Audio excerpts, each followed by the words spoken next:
Okay, yeah, let's do that then. Purpose cleans, right? Okay, let's do that.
Start moving them out, guys, okay?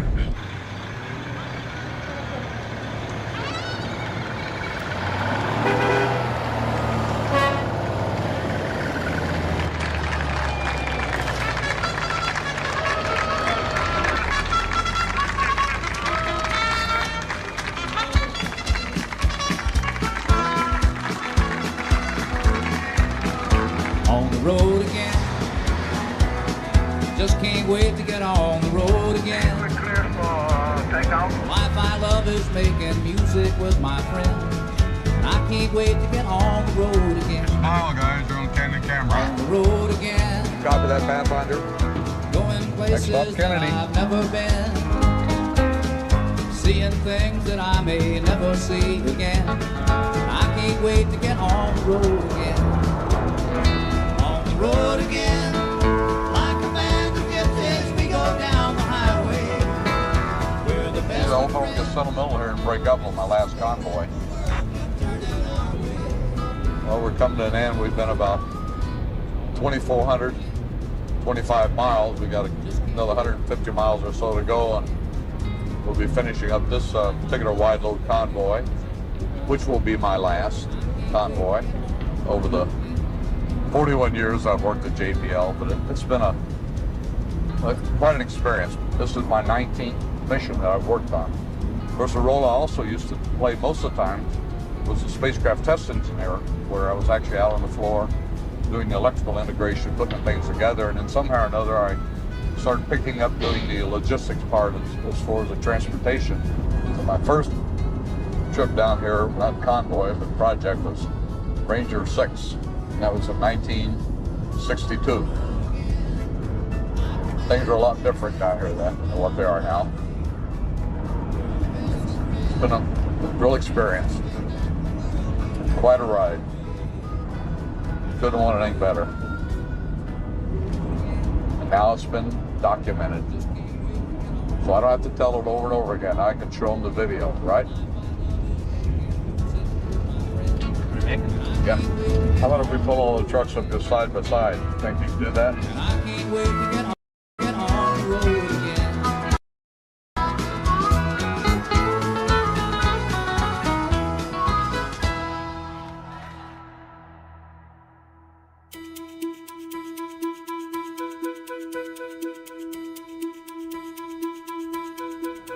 Rolling? Here we go.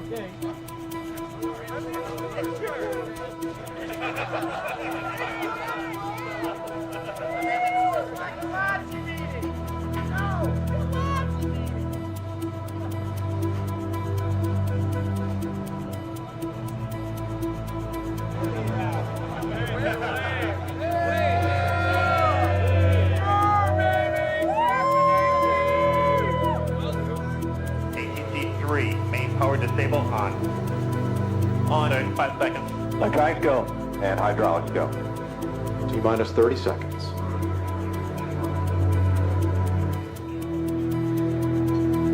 T-minus 20 seconds. T-minus 15. T-minus 10, 9, 8, 7, 6 green board. 5, 4, 3, 2, 1. Engine start and liftoff of the Delta II rocket carrying the Spirit from Earth to planet Mars.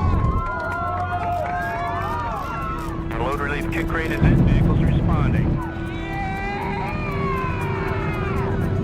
Vehicles recovering very nicely to the liftoff transient.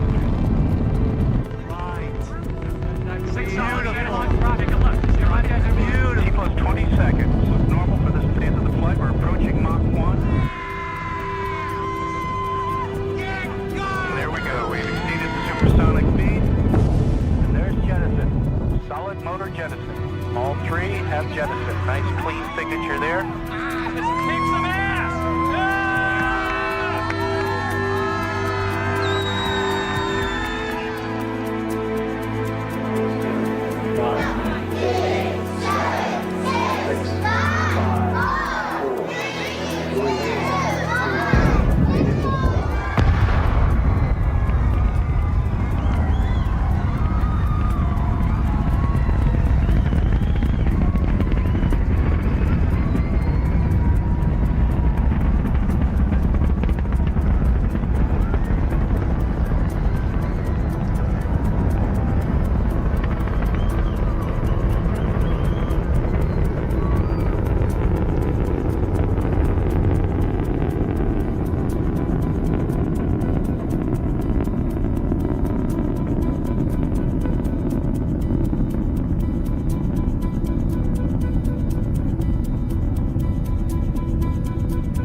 Hi, I'm Bill Nelson. This month, June, is LGBTQ plus month. It's an opportunity for us here at NASA to recommit ourselves to the agency's culture of diversity, equality, and inclusion. Our value in the world is immense, and this commitment that we make as NASA helps us to succeed as an agency for the benefit of all humanity all over the world. The theme of this year's agency event is Power of Active Allyship. And that means working together to fight injustice and to promote equity in the workplace.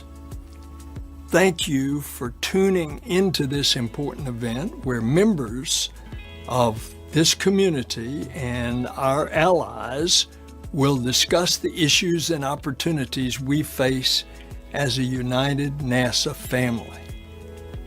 I encourage each of our family to reflect on ways that we can support our LGBTQ plus colleagues and friends. It's the NASA family that continues to make this agency one of the best places to work. And our success as a team relies on our diversity and our continual support and respect for one another. Thank you. Welcome to today's LGBTQ Pride Month panel discussion. Thank you for joining us on NASA TV. I want to thank our leaders of our LGBTQ employee resource groups from across the agency who came together to organize this session today for you. Also want to thank our administrator for a wonderful introduction to kick things off today. We really appreciate that. And thank you to our panel members. We'll have a chance in just a moment to go around and make some introductions. Let me tell you that the theme of today's event is the power of active allyship. And I think that's a great topic for Pride Month. Pride Month is a couple of different things kind of that go together. It is a celebration of who we are as a community. It's also an acknowledgement of some of the struggles over the years in the quest for equality. And it's also an acknowledgement of some of the challenges that still remain. That's where allyship becomes very important, both within and to the community, because there are things that we could all do to work together to achieve those goals of equity and inclusion that we're all interested in. So let's introduce ourselves this afternoon so we can kick off the discussion. I will start. I'm the moderator for today. My name is Charles Cockrell. My pronouns are he, him, and his. I am currently the Associate Center Director for Strategy at NASA Glenn Research Center, even though my permanent home, if you will, is at NASA Langley, where I've spent most of my career, and I am one of the executive sponsors of our LGBTQ employee resource group there at Langley. And I'm very proud to play that role because I also identify as part of the LGBTQ community. So again, thank you. And now let's go around and introduce our panel. I will ask Melanie to start this afternoon. My name is Melanie Saunders. I'm the Deputy Associate Administrator for the agency, and my pronouns are she, her, and hers. I've been an ally for a number of years. I spent most of my career at the Johnson Space Center, and in my last few years at JSC, I was the chair of the Inclusion and Innovation Council, which was JSC's DEI panel and council. I was also previously executive sponsor for the first LGBTQ ERG, formal ERG. We had an informal group before that called the Out and Allied Group. And so I'm an ally, and I'm happy to be somebody who is visibly an ally so that I can maybe, by being a role model, other leaders will step out and be allies also in the agency. So thanks for sharing some time with me. Thanks. Thank you, Melanie. I'd like to ask Sarah to go next. Hi, thank you. My name is Sarah Phillips. I am an employee at Glenn Research Center. My pronouns are as varied as the rainbow. I typically go by she, her, but I also go by they, them, and I will certainly answer to whatever anyone chooses to call me. I am part of the LGBTQ community, and I identify as gender nonconforming and also lesbian. Thank you, Sarah. Thanks for joining us today. Donna, how about you go next? I'm Donna Schaefer. I work at Johnson Space Center. I'm associate director there, where I chair the I&I Council, and I also have had probably one of my most fun jobs ever in serving as executive sponsor for our Out and Allied ERG here at JSC. My pronouns are she and her, and much like Sarah, I answer to many names, and I'm happy to. And so I'm thrilled to get to spend some time here with you guys today as we talk more about what's going on with the world and how we can work together to make it a better place to be for our colleagues. Thanks. Thank you, Donna. And Ron. Yes, my name is Ron Braid. I am happy to be rejoining my NASA family members, having retired as of last October. My pronouns are he, him, and his. And one of my last positions at NASA was as the Ames Associate Center Director. I have also served as a senior champion for a number of ERGs during my time at NASA, including the Equal Accessibility Advisory Committee, which is for the people with disabilities community, the Native American Advisory Committee, both at Goddard, and then most recently in 2019, I served as the senior champion for the Pride Alliance at NASA headquarters for the LGBTQ+ community. So I'm honored to have been asked and glad to be joining you all today. All right, thanks so much. And again, thank you to this great mix of community members, allies, employees, leaders, and people from across the agency to have this discussion today with us. We really appreciate it. One of the things that we'll try to do today, because we know that sometimes language is tricky, it can change, it can be elusive. So we'll try to define some terms. And so maybe that just makes it easier to have a good dialogue, and hopefully that's informative to everybody. So let's just start with that. All of those letters that are out there, LGBTQ+, what do they mean? So it stands for lesbian, gay, bisexual, transgender, and queer. And we could spend a lot of time talking about that term, but we'll maybe save that for another day. And the plus is on the end of there. You sometimes will see variations of that, but it just acknowledges there is a tremendous diversity in terms of sexual orientation and gender identity. And so we'll maybe have a chance to talk about what some of those things mean today. So first topic I'd like to maybe just chat with our panel about. I hope that the audience noted that when we introduced ourselves, we all identified our pronouns.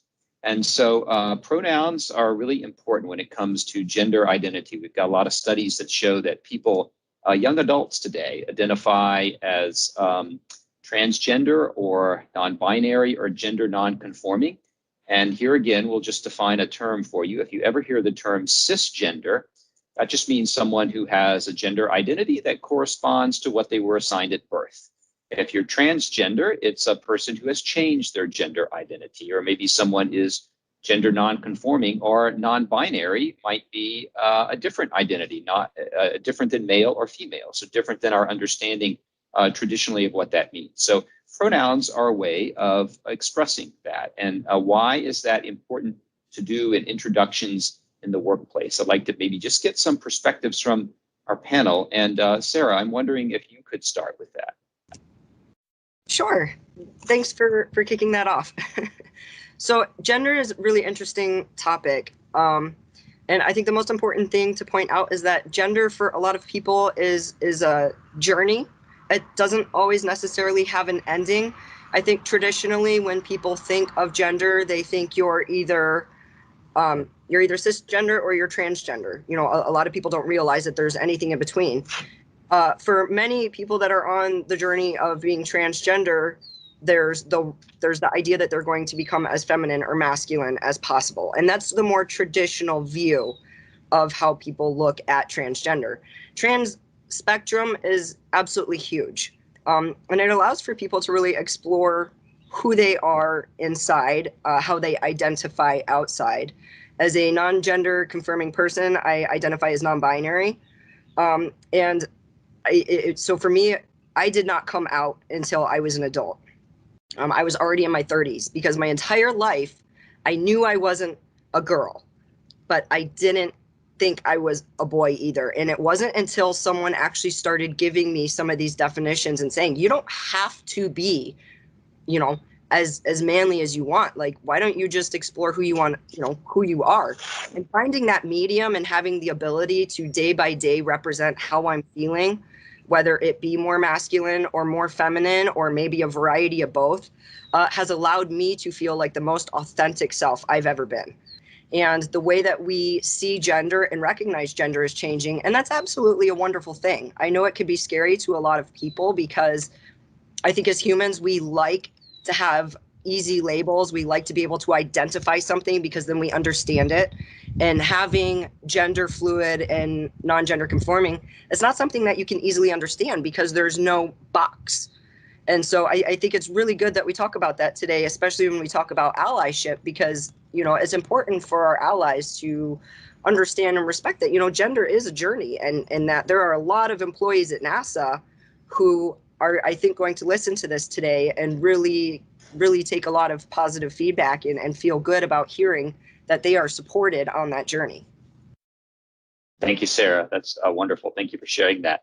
From a NASA leadership perspective, let me ask either Melanie or Donna if you have a perspective on that and what NASA leadership might do in terms of the importance of pronouns and gender identity in the workplace.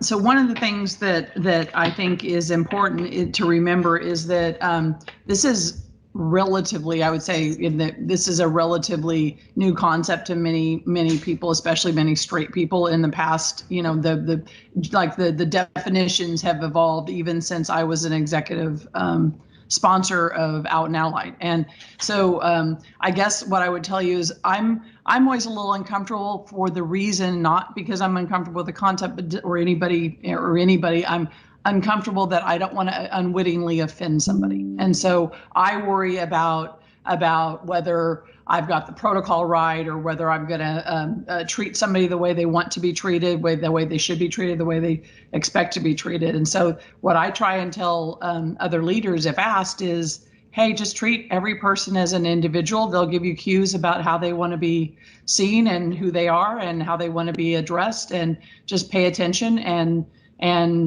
take everybody, you know, one person at a time. But the thing that I think is scary for especially a lot of straight people, is they don't want to offend somebody, and they're not sure if they are or if they're not, and what the kind of the rules of the road are.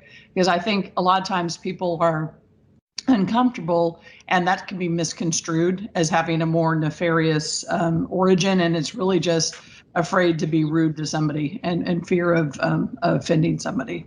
So. One thing I would add on to that, just something simple that I only recently did, because it only occurred to me recently to do this, that is helpful, I think, is I added my pronouns to my signature block on my auto signature. So when my emails go out and people see that, they see what I hope is, one, me sharing a little bit of information about myself, and two, they see this as a space where if they're talking to me, I hope and you know, that they know they can be their true, authentic selves to me. And Donna, I really appreciate that. And to add on to what Melanie said, you know, sometimes it's those small things that can really make a big difference. So normalizing that practice of adding your pronouns to your email signature line, or even just getting in the practice of, in a meeting where you are introducing people for the first time, of stating your pronouns. It just makes everybody more comfortable in being able to share that, and then that way you're able to acknowledge someone the way that they want to be acknowledged. So it's a small thing, but it's a really important practice. So thank you for doing that. Ron, anything to add on this topic? I agree with what everyone has said. I think that it's critically important as a leader within an organization to try to create an environment where everyone feels that they can be themselves. Thank you, Ron. I appreciate that. And that is actually a great segue to explore this topic of allyship a little further. That is the topic of today's event. So let's talk a little bit more about what that means to us. And so I would like to go around and maybe ask you, some of you already started to talk about that a little bit, but maybe expand a little bit on the different forms of support that allyship can take. And maybe if you have an experience that you could share with us, either positive or negative, that motivated you to become an active supporter within your NASA Center's LGBTQ group or beyond that in the community. So, Ron, let me go back and just start with you and see if you want to expand on those thoughts a little bit more. Sure. Well, it's one thing to be supportive of an environment, but as a leader, how are we advocating for an environment that is much more inclusive? And so through my own experiences, life experiences, as an African-American male, I realized that sometimes being quiet and observant isn't enough to be an advocate for change when our systems really need kind of a fresh perspective to kind of take a step back and look at how we can modify our systems to be more inclusive of others as well. Thanks, Ron. Really appreciate that, and really appreciate the theme of also of the intersectionality between different communities working with each other in common issues and concerns. So really appreciate that theme.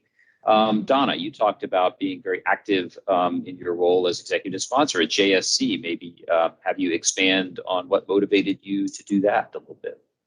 It was one of those things where, each of our employee resources groups gets 2 executive sponsors.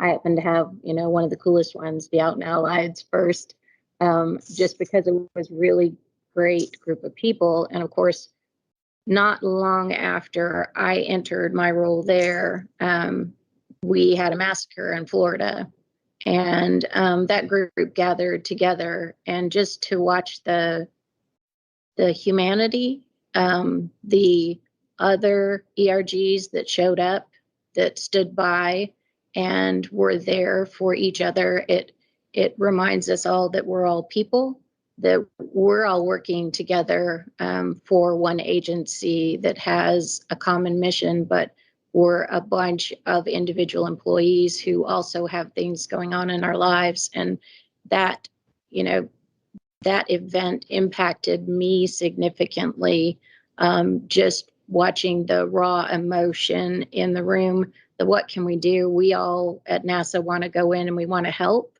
And this is an opportunity for us to step in and do that, even within our own team, setting the example for the rest of the federal government about how we behave, how we treat each other. This is not something that we can easily change quickly. If we had a magic wand, I'm sure we would, but it's slow changes, and it's about us stepping up and being there for each other. And, just the idea of making sure that the workforce knows we want them to show up as their authentic selves, because once that can happen, our missions get better. Thanks, Donna.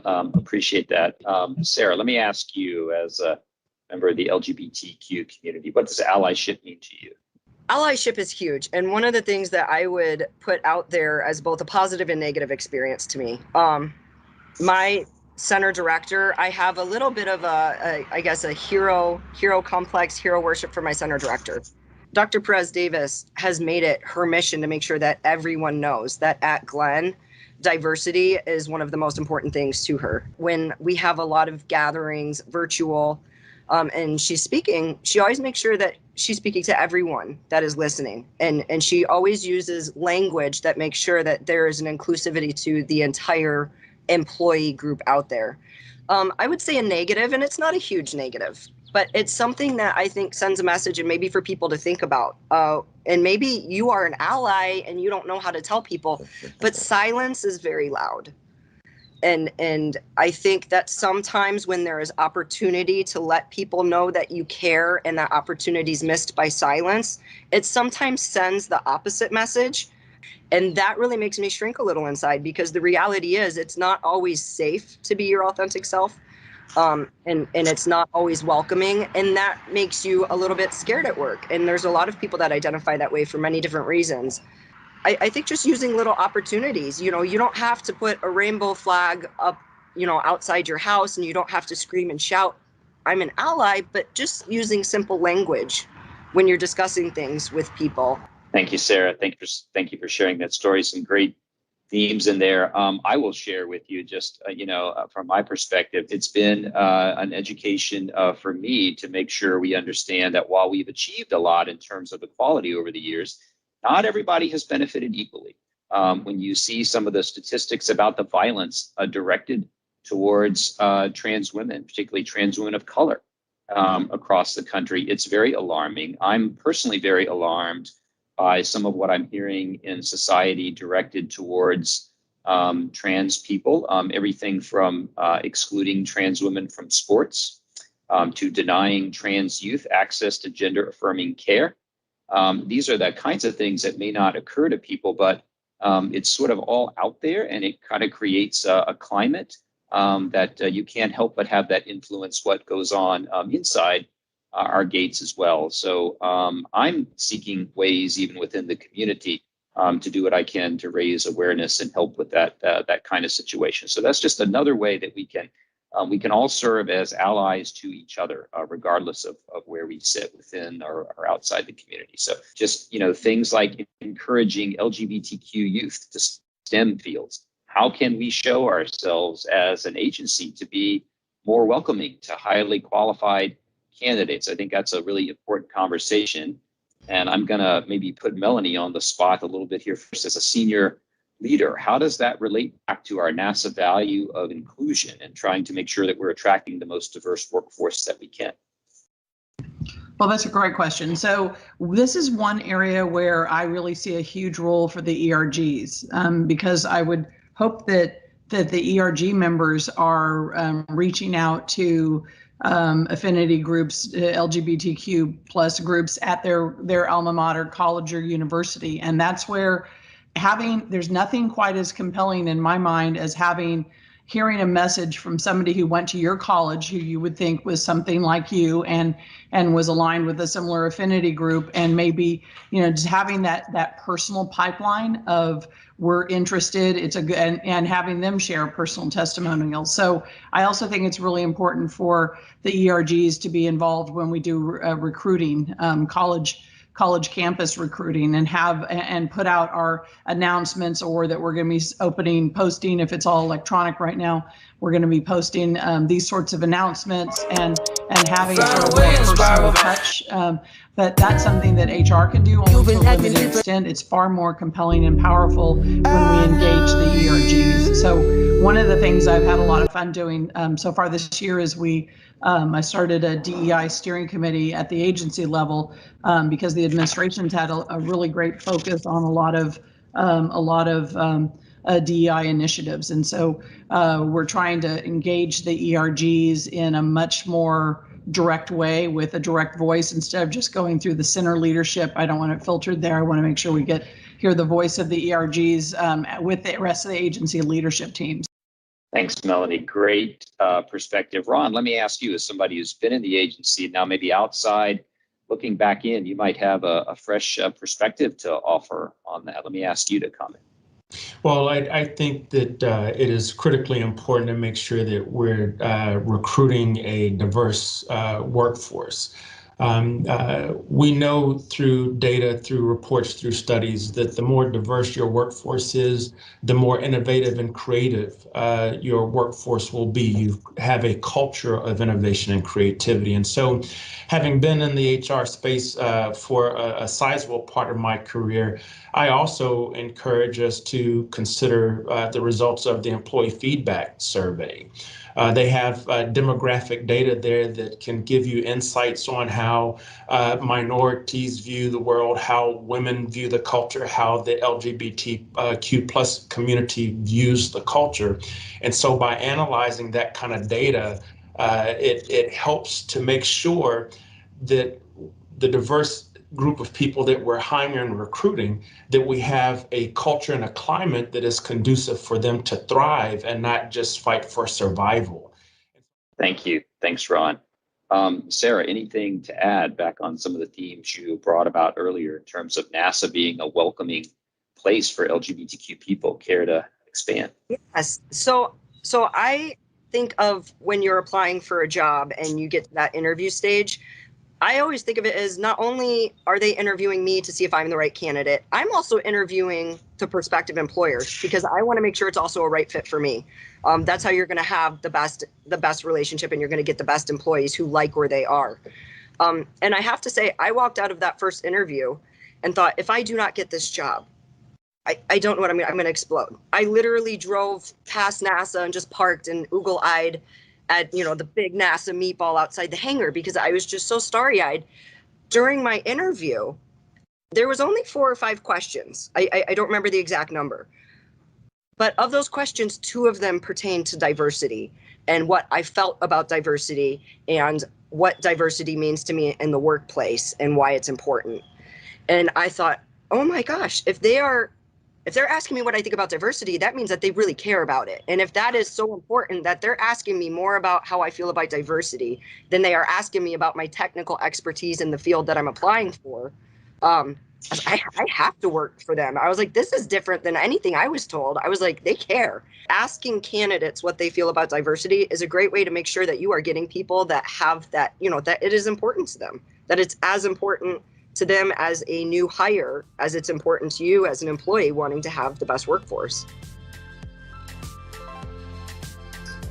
I was asked today to make a few quick comments about the value of allyship, and for that I reflect upon early days of participating in our LGBT program and organizations at Marshall. As part of my performance appraisal, I had mentioned participation in our group and support for the different events. And the first time I mentioned that, didn't get a clear read on the excitement about that, so to speak. Turns out my assumption was wrong. My supervisor at the time showed up, sat right next to me at our event, thigh to thigh in a room where he could have sat anywhere he wanted.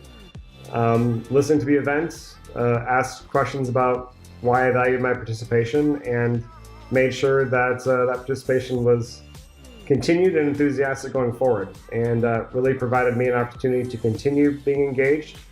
I think helped my colleagues by extension, and it's an attitude and culture that I hope I can help continue in my tenure at Marshall and within NASA.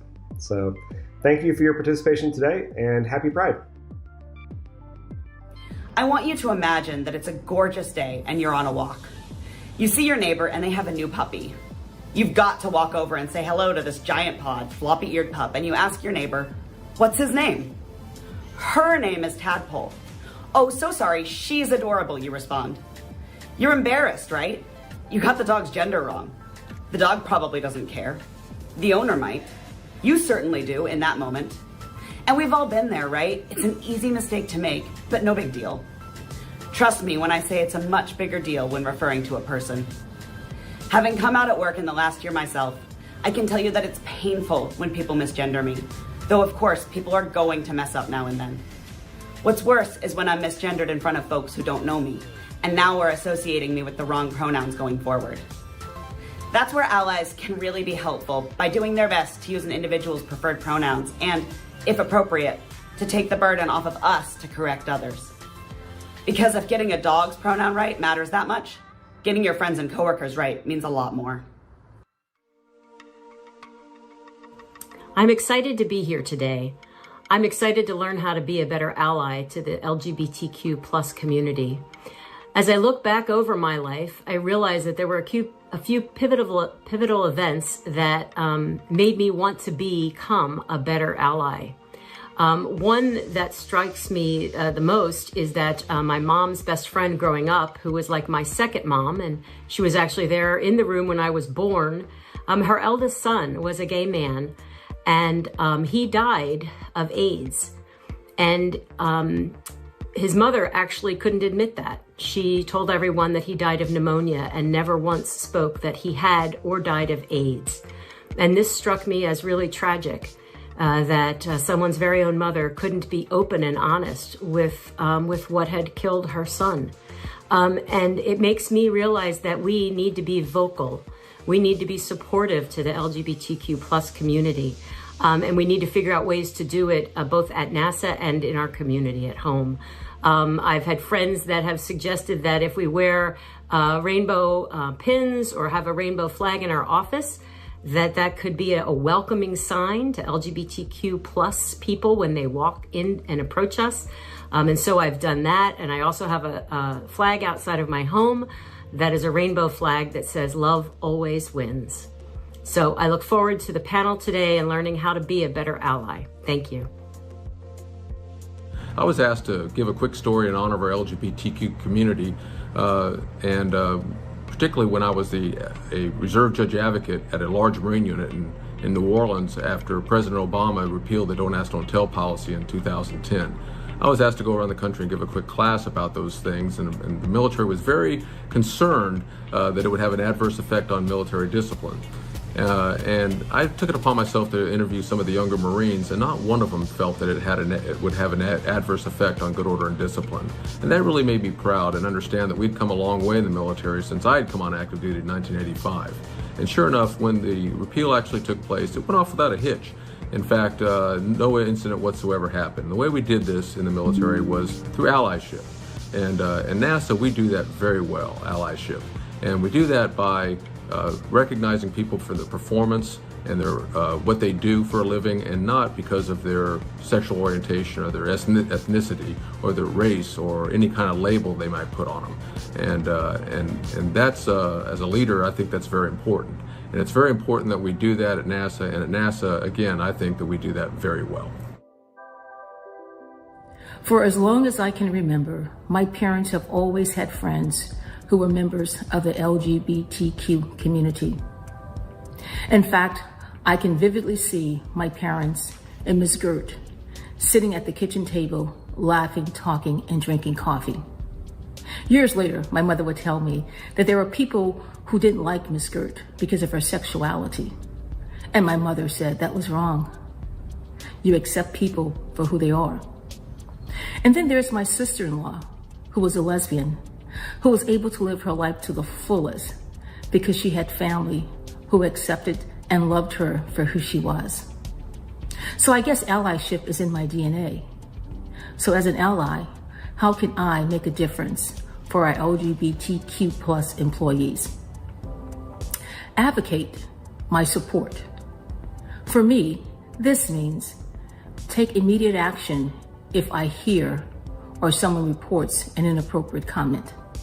After all, no one should be made to feel less than because of their sexuality, who they are, and who they love. In addition to advocating my support, participate, be visible in my support. So if asked, agree to be the executive champion for the LGBTQ plus employee research group. But more importantly, model my parents' behavior. Accept people for who they are.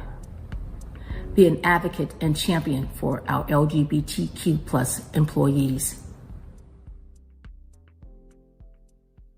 So these are some really great themes in terms of allyship and welcoming people and conversations that we could have.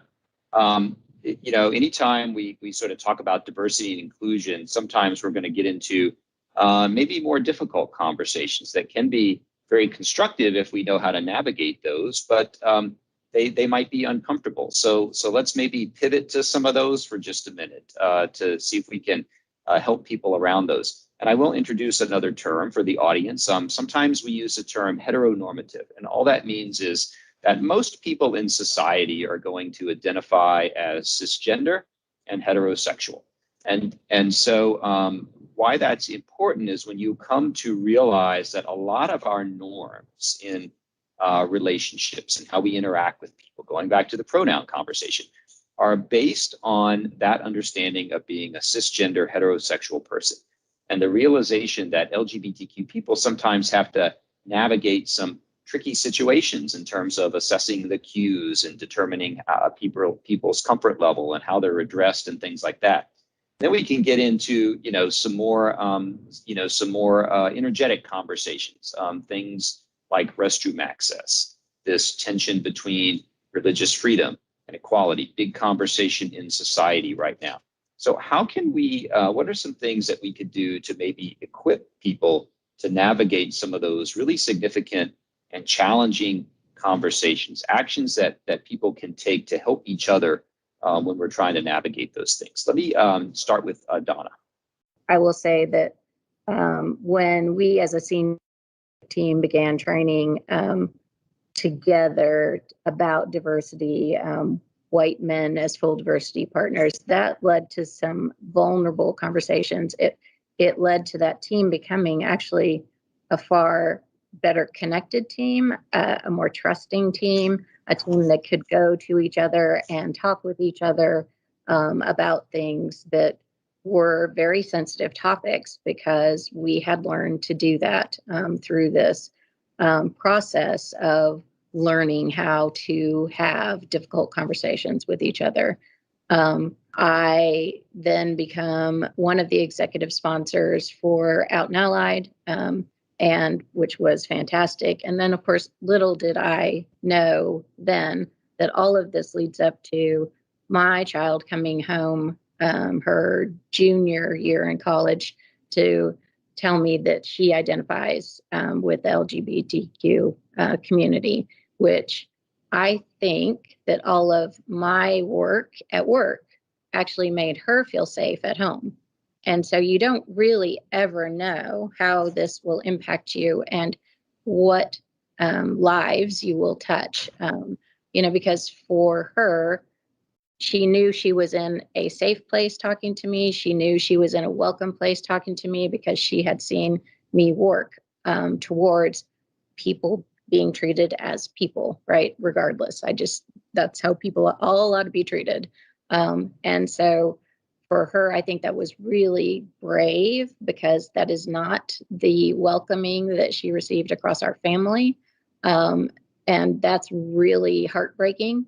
Probably more heartbreaking for me as her mother than for her, because she is a very strong young woman who is take me as I am. And I think this kind of circles back to what Sarah was saying when people are quiet, right? We can't be quiet. We have to speak up. We have to say it's not okay to say this or that or call people out. We have to stand up for each other as humans first. And when everybody feels safe as a human, they're going to give you their best. They're going to give the agency their best. We will see perspectives being brought into our teams that are going to make us so much better as a team. They can all of a sudden do so much more good for the agency than if they're masking part of who they are. Thank you, Donna. Appreciate that. Ron, let me go to you next, as you alluded earlier to some other experiences and conversations. So what about these difficult conversations, your perspectives on how we equip people for those? Well, I go back over the course of my me being a homophobe. I think about my upbringing as a kid. There is a friend of mine that I had known since elementary school. Some other experiences. While I did not tease him, there were others that did tease him, and I didn't say anything about it. Or when I got to college at Virginia Tech and I stayed in an all-male dorm, we knew that there were a couple of gay guys who lived in the dorm together, and someone had posted a piece of paper on their dorm door that said it's Adam and Eve, not Adam and Steve.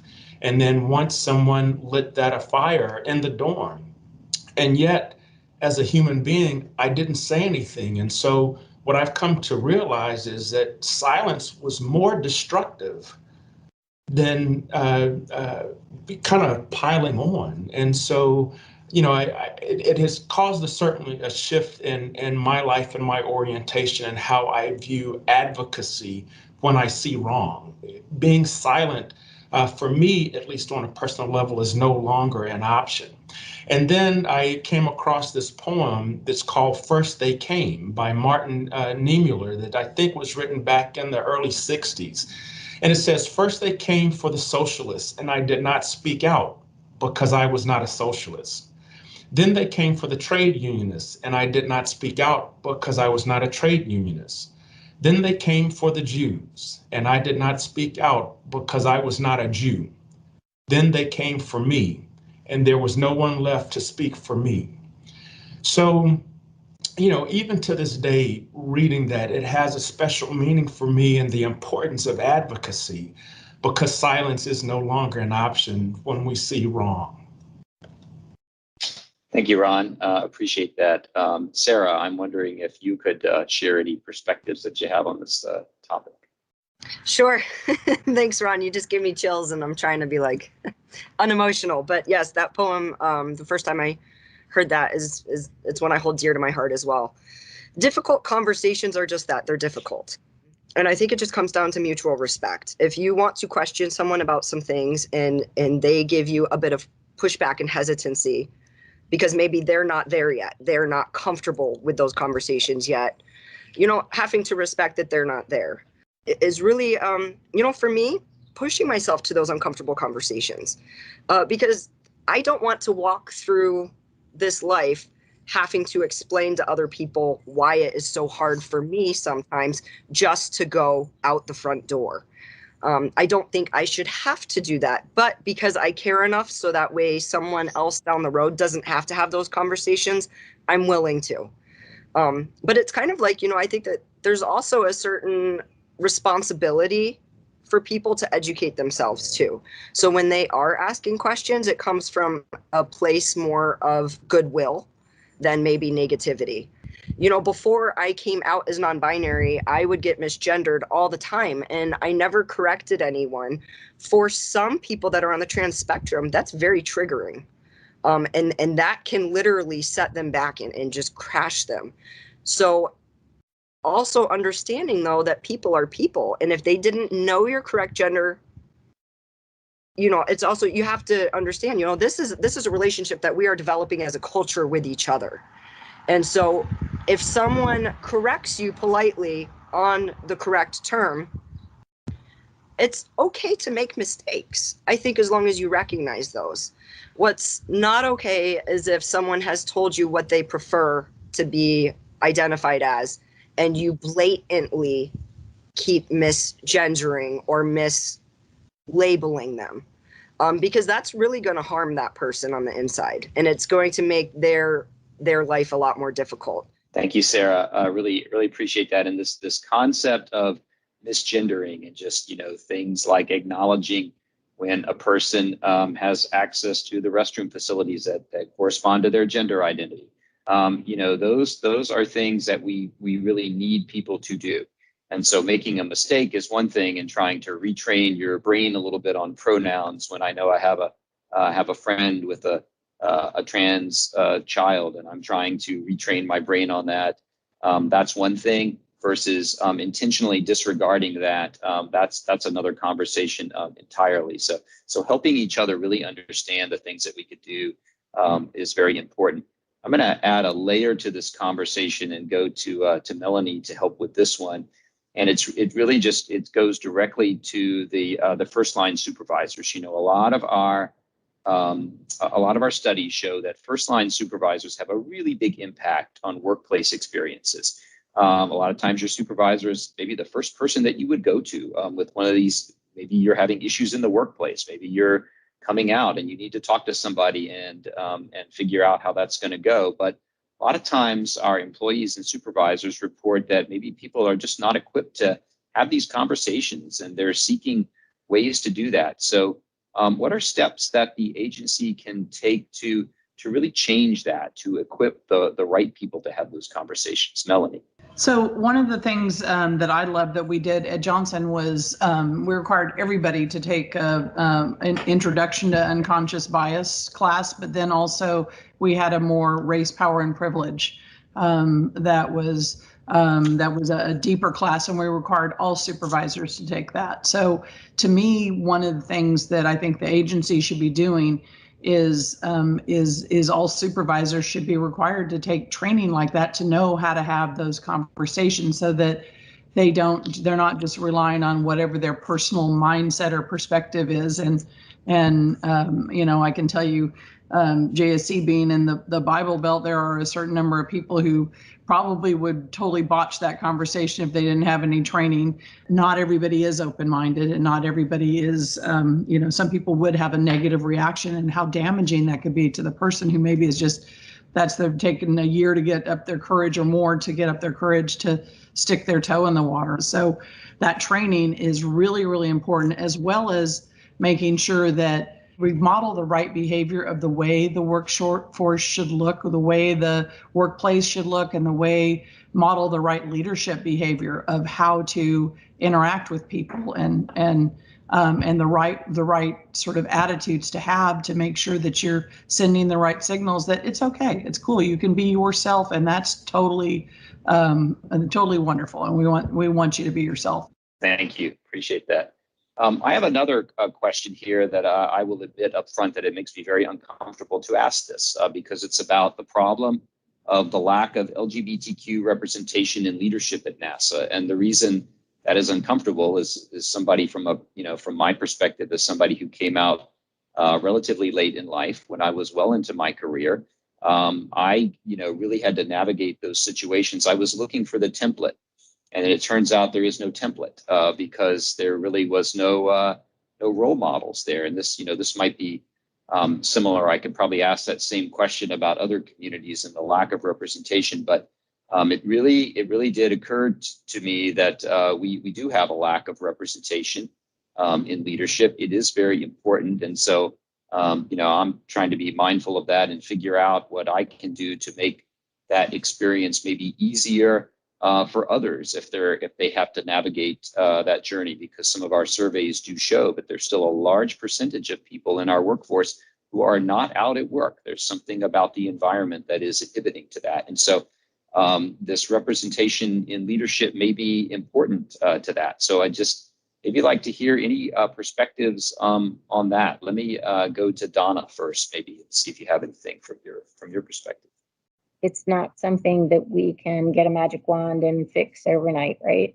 And it's something about us being mindful, paying attention to it, looking for those opportunities. This year, as a result of the year-end report out last year, we've added middle management mentors, one additional mentor from middle management to each ERG. And so we're bringing people up and having senior leaders as well as middle managers and support these groups. And I think the more we talk about it, the more we engage each other, the faster we will see those types of walls break down. And once those artificial barriers can come down, we'll see the rest of it change as well. Thank you. Appreciate that. Ron, as a former HR director, anything you can add on this topic? I know that for me, once upon a time, the African American Advisory Committee asked me to be their senior champion. And I said, no, I'm already an advocate. You don't need me to be your senior champion. Leverage this as an opportunity to inform and educate someone who may not be as familiar with the challenges that you face. Likewise, that was part of the reason why I served as a champion for the people with disability, the Equal Accessibility Advisory Committee, because I realized that there are issues that community faces that I am not aware of. The same with the LGBTQ plus community. When David Wilhelm asked me to be the senior champion, there's an opportunity for me to learn. And so I think that the agency should consider rotating senior champions through as a way of creating a different level of awareness at the highest levels of an organization, such that with that awareness, you can be a better advocate, you can be a better ally, you can be more effective in creating a healthy and more inclusive environment by having had that experience serving as a champion of an ERG that you may not necessarily identify with. Thanks, Ron. Appreciate that. Sarah, let me close this topic with you. What's important for you to see in the NASA leadership? So representation is everything. I think a lot of people that I've encountered in my life, including family and that, they take for granted what's going on around them, going back to the term heteronormative. I remember the first time I saw a gay character on TV, I bawled. I just cried because I was like, oh my God, like it might have been the dumbest show ever. I can't even remember what show it was now. But I also know that's what I was very drawn to with Star Trek, is that even growing up, it was so diverse. Diversity has always been something that's been important to me because I feel like the more colorful a room is, the more creativity is allowed to happen. And I think that even if someone is not able to identify themselves as the LGBTQ community, I want to add that it is LGBTQA. And we didn't mention that A today because there's a lot of letters after that, but that A is ally. And just to have someone say, I'm an ally, guess what? You are part of our community. And so even if you don't, represent as a gay person or a lesbian or as a trans person, if you represent as an ally, you are part of our community and you are representing. So I think that's why it's so important we're having this conversation today is because those senior leaders are the ones that are really going to pave the way for the future. And if people are willing to add that A to their identity publicly and not silently, that's where we're going to see some of the biggest change happen. And that's where people are going to feel more comfortable being who they are and being their most authentic self. Thank you, Sarah. Really, really appreciate that. So let me just close with asking each panel member, what is maybe one or maybe two, if you would like, one or two things that you would suggest to people watching this broadcast that they could do if they wanted to walk away from this and be an active ally and be supportive of the community here within NASA? Let's start with Donna. Well, I have to go with my kid here on this one. Talk about it, ask questions, be curious.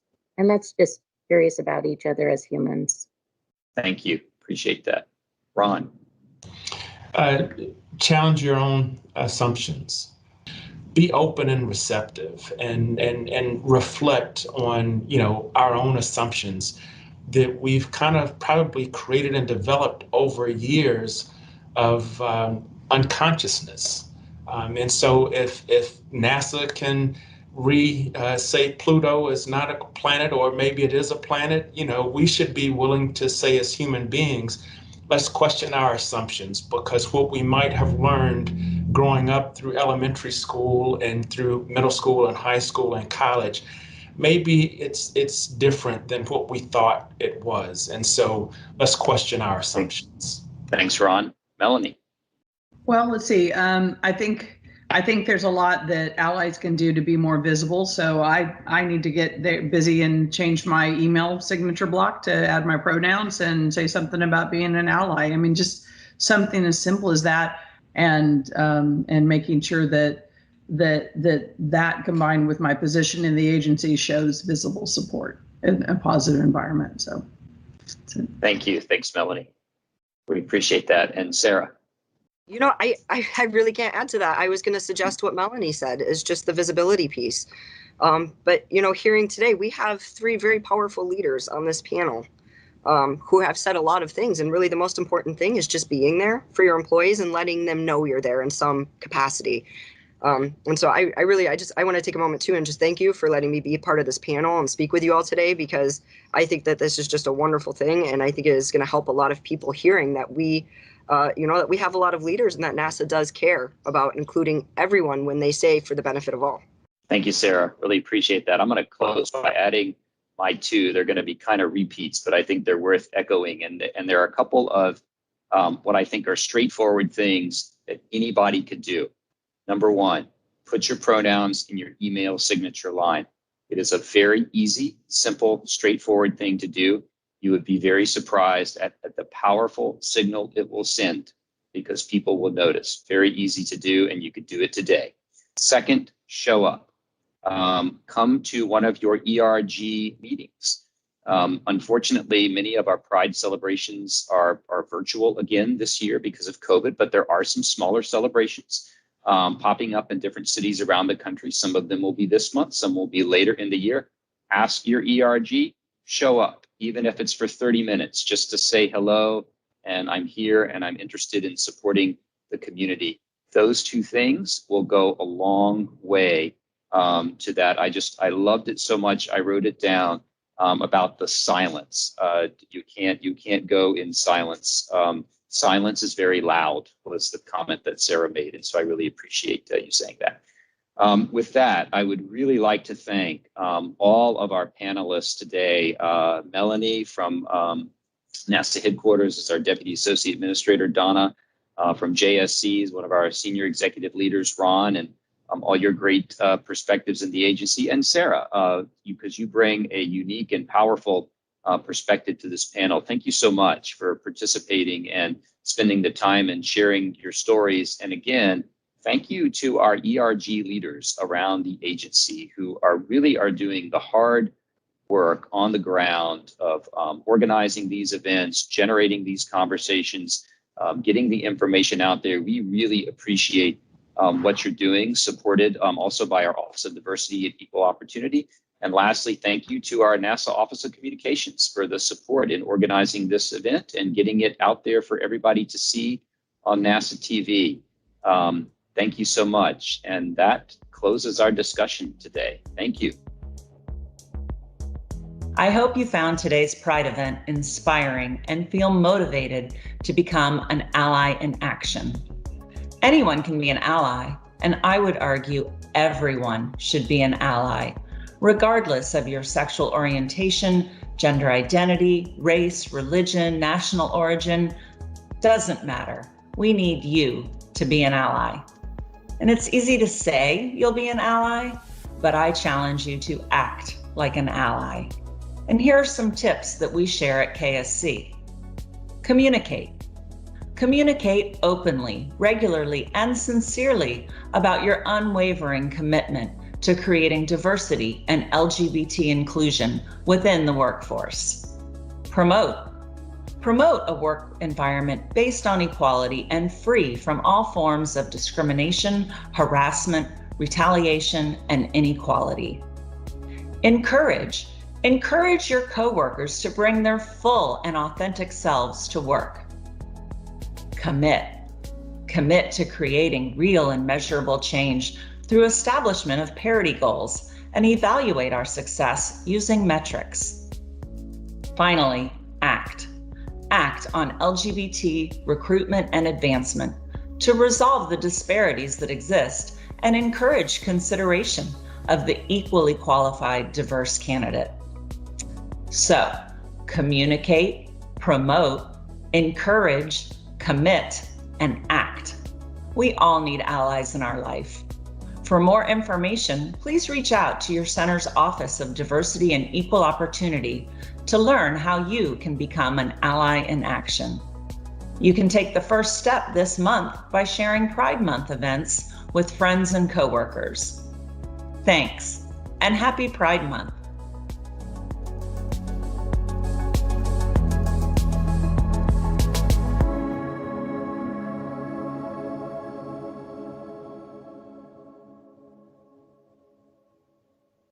The Axiom Space Mission 2 crew returned to Earth, discussing unidentified anomalous phenomena and a water plume off of Saturn's moon Enceladus. A few of the stories to tell you about this week at NASA. On May 30th, a SpaceX Dragon spacecraft undocked from the International Space Station and returned to Earth with the Axiom Mission 2 crew.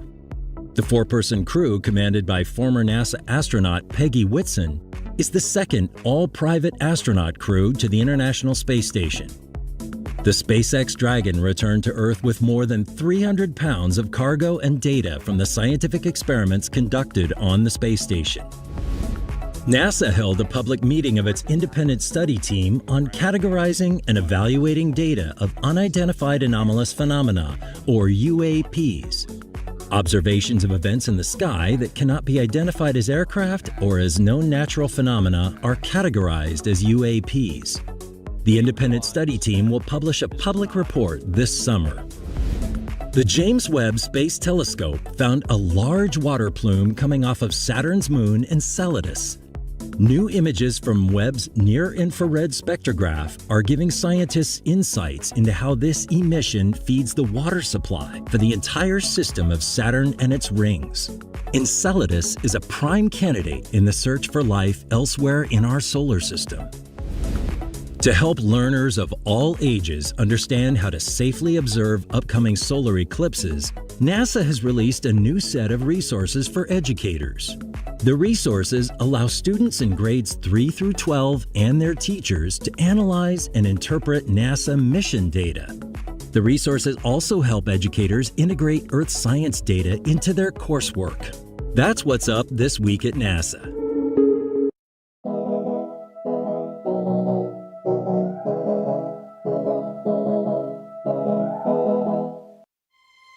The story of NASA's Langley Research Center is the story of taking what seems impossible and making it reality. It began just 14 years after the Wright brothers achieved the elusive, some said preposterous, goal of powered flight, a goal chased by humankind for millennia. Their 120-foot journey at Kitty Hawk, North Carolina in 1903 broke the impossibility barrier, setting the course for the next century and beyond. The United States invented the first successful airplane, but European countries brought aviation to new heights. From the start, a number of European governments funded aeronautics research, which paid off when World War I broke out in 1914. Even before the war, aviation leaders realized the U.S. was falling behind and pressed Washington to do something about it. So in 1915, Congress authorized $5,000 to create the National Advisory Committee for Aeronautics, the NACA. This little seed, planted in the fertile farmland of Hampton, Virginia in 1917, grew to become NASA Langley, America's first civilian aeronautics research lab and NASA's first center. And it's been reaching for the impossible ever since.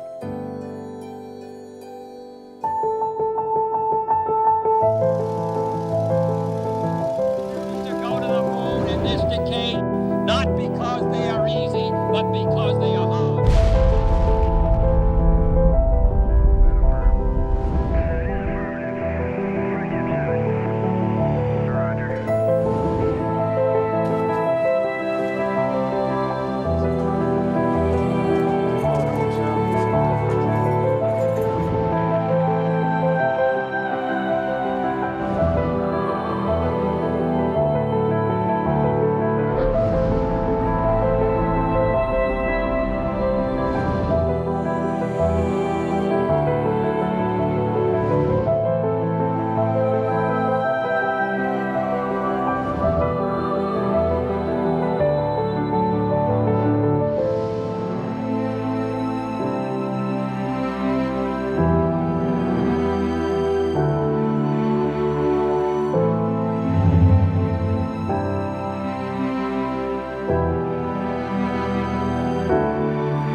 The National Advisory Committee for Aeronautics facility began as administrative offices and a wind tunnel building on rural land that the U.S. Air Service wasn't using. The NACA broke ground for the Langley Memorial Aeronautical Laboratory on July 17, 1917. Topographically, it was a swamp, but geographically, it was ideal. Hampton was really the perfect area for a facility like Langley. The U.S. Army Air Service was already there, so there was already flying going on. And what the engineers liked was the fact that it was a pretty good distance from Washington. So the suits were up there and the engineers had Langley to themselves. World War I had shown aircraft's need for more speed, power, and agility. Not just in wartime, but for untapped commercial possibilities. It was for that reason Langley was conceived as a truly national laboratory, to benefit aeronautical exploration. From the start, Langley dedicated itself to building the tools, setting the rules, and solving the problems that kept flight from reaching its potential. At the time Langley was established, the potential for aeronautics was as big as the sky. There was no place to go literally but up. The United States was really far behind Europe in terms of aeronautical research and progress. The Europeans, after all, had been driven by the fear of war and then an actual war. Lots of money going into the technology. In this country, not so much. And the founders of the NACA recognized just how important those European labs had been in pushing European aeronautics. Langley came online as America's first civilian aeronautical research lab in 1920. The NACA's first atmospheric wind tunnel was already at work testing aerodynamic forces that affect aircraft. It was a good beginning, but by no means state of the art. The aerodynamicists knew they needed to do better, a lot better. And they did. 2 years later, in 1922, they powered up a new device no one had ever seen before. The world's first pressurized wind tunnel, the Variable Density Tunnel. One of the things they did with it early on was to run a whole string of airfoil tests, just all kinds of airfoil shapes. And they published the data in kind of a catalog that was really of revolutionary importance for airplane designers. You could go to the NACA catalog, you could pick out an airfoil that had the characteristics you wanted, and there you go. These reports, still used by aircraft designers today, kicked off Langley's reputation as a preeminent research facility. The value of Langley's wind tunnels came early. In 1928, Langley engineer Fred Weick used the propeller research tunnel to design a cowling, or cover, for propeller engines that reduced drag, cooled the engine, and increased an aircraft's flight speed.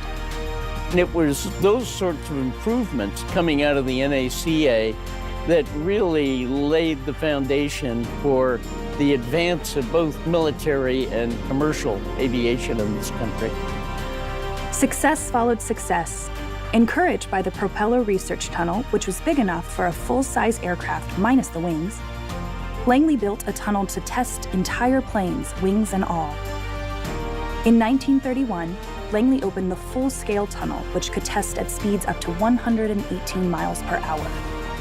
You really can't talk about the history of aeronautical research at Langley without talking about those wind tunnels. As you get into the mid and late 1930s, Langley, on the basis of the airfoil research, the cowling, and all of the other work they were doing, had established itself. The engineers had established themselves as a match for anybody else in the world. The Germans, the English, Langley was right there contributing to the body of knowledge. And when the winds of war began to blow, Langley's tunnels were ready to serve.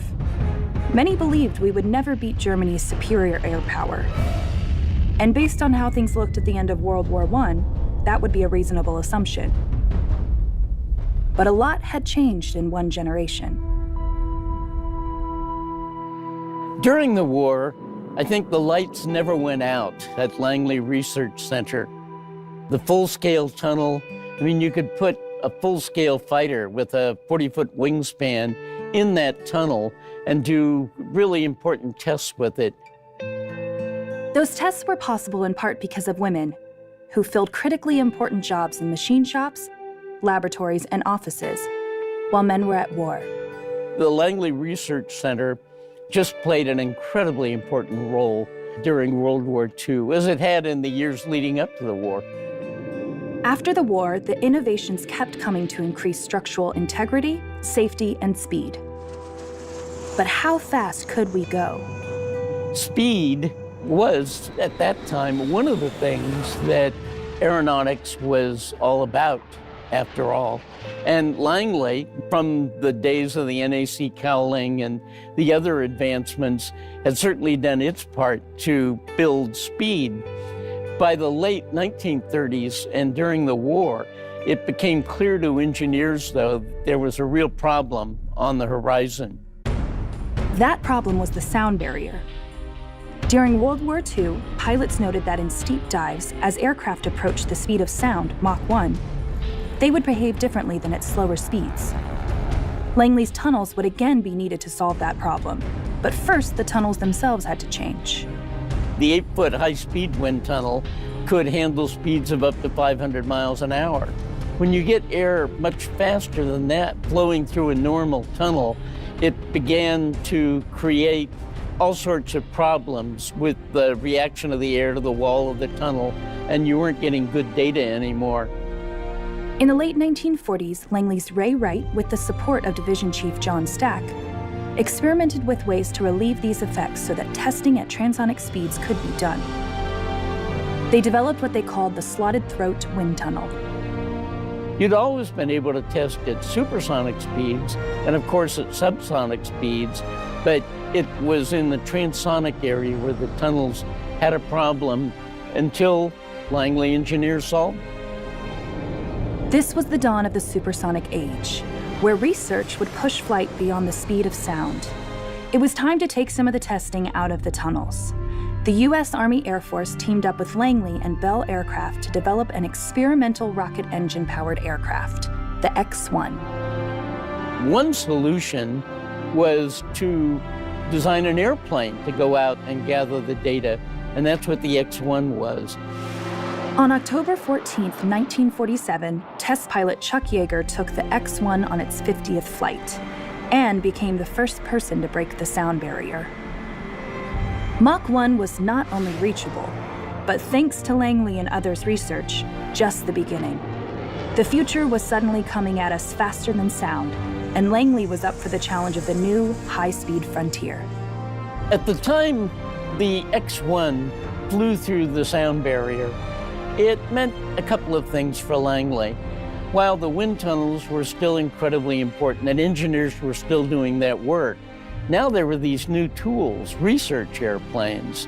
And so subtly, the mission of the NACA and Langley began to change a little bit. One of the most brilliant innovations sprang from the mind of engineer Richard Whitcomb. It's called the area rule. The design concept provides for an indentation in the fuselage near the wing. This indentation reduces the drag at transonic speeds and thus allows the airplane to fly faster and farther without an increase in power.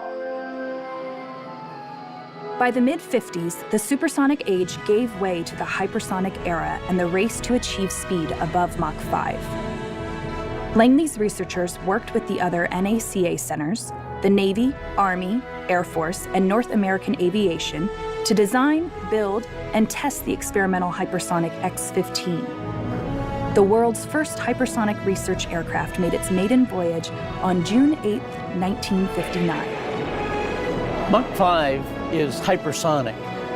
And of course, the most famous hypersonic manned vehicle was the X-15. And again, Langley's involved in helping to think about the aerodynamics of that vehicle and in testing it. I mean, it was an NACA, NASA program that really did bridge from the age of the air to the age of space. The sky was no longer the limit. And whether or not anyone realized it at the time, the space age had begun.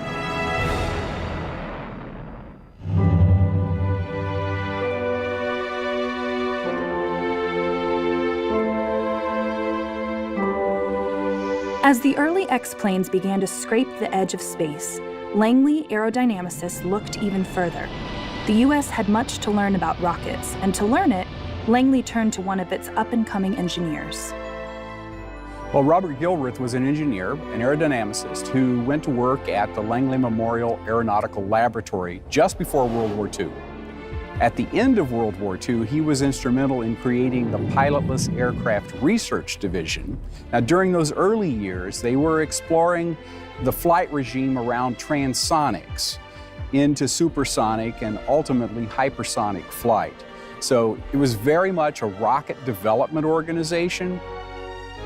The team's launching of test rockets from Wallops Island, a remote former Navy base on Virginia's eastern shore, was mostly pure research, until the day the mission changed. In October 1957, the Soviets launched the Sputnik spacecraft and stunned the world. The next July, President Eisenhower signed an act to create a space agency. On October 1st, 1958, the 4 NACA research labs, including the newly named Langley Research Center, formed the nucleus of the National Aeronautics and Space Administration. NASA now included a human space program. Langley was its birthplace and became home to America's first astronauts, the Mercury 7.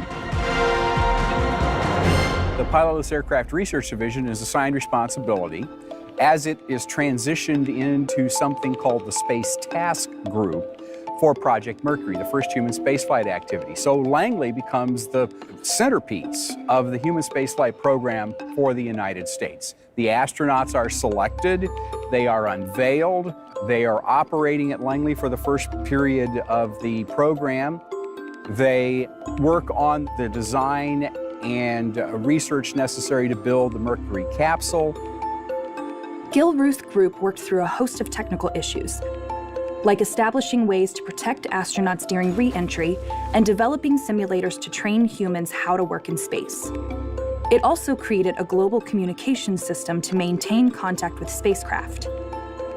And to streamline operations, NASA's first flight director, Langley's Chris Kraft, applied the concept of something now synonymous with spaceflight: mission control.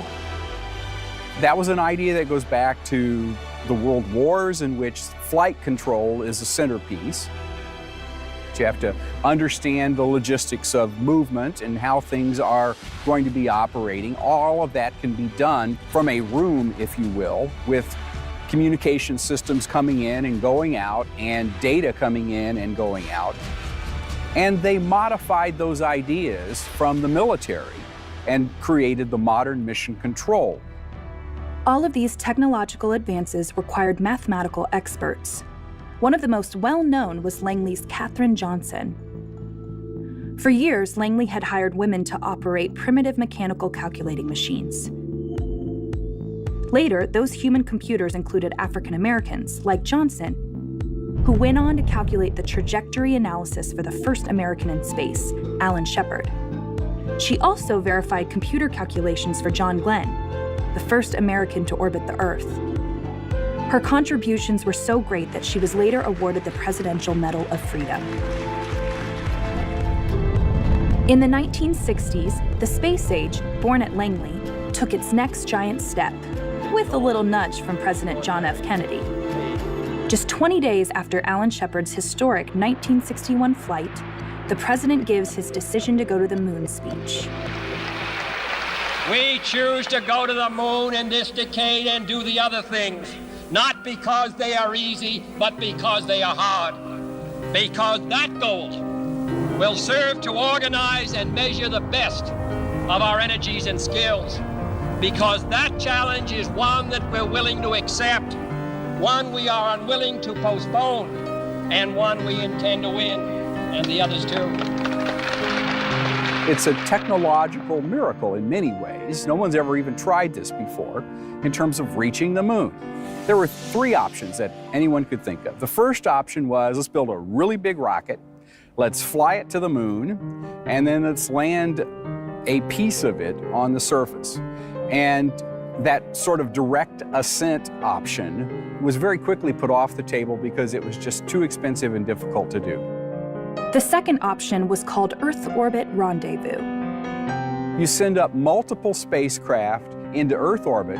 You convene a armada, if you will, in Earth orbit. They assemble a set of vehicles to go to the moon. They go to the moon, they do their mission, and they come back. But then a less expensive dark horse candidate arrived on the scene: Lunar Orbit Rendezvous. In fact, it did not have a very strong following in the senior leadership at NASA in the early 1960s. And a Langley engineer by the name of John Hobolt did the math on this, worked out how it could be undertaken successfully and more easily than Earth Orbit Rendezvous. Hobolt envisioned a modular spacecraft, launched as one unit. As the main capsule orbits the moon, a lander with 2/3 of the crew would detach and go to the lunar surface. Hobolt's idea won out. And this is an important decision because this would drive all the technology that would be developed to accomplish the moon program. The Apollo spacecraft, the lunar module landing craft, the big Saturn V rocket were all predicated on that decision. A couple of years later, Langley trained Gemini and Apollo astronauts how to rendezvous and dock 2 spacecraft while in orbit, setting the stage for the Apollo moon landing. But before anything could land on the moon, we had to know its surface. 5 lunar orbiters took images and beamed them back to Langley. Well, Lunar Orbiter was an interesting program. How do we get the best imagery that we can possibly get from the lunar surface with a spacecraft that's in lunar orbit, with the intention of, first and foremost, finding good landing sites, ones that are safe to land on, but also geologically interesting, so that astronauts can get out of the spacecraft, collect samples, take imagery, and do all of the things that they're supposed to do. The astronauts also had to be trained to fly the last 150 feet to the lunar surface and then move safely and comfortably in the moon's reduced gravity. 24 Apollo astronauts, including the first person on the moon, Neil Armstrong, trained for their missions at Langley. Landing on the moon is not an easy task. It's virtually impossible to simulate it here on Earth. They built a huge gantry at Langley Research Center, the Lunar Landing Research Facility, which had cables and hooks and all kinds of things, and you could put a vehicle that was a model of the lunar module suspended from this thing. Having conquered the moon, Langley turned to the next great challenge, the Viking program to Mars.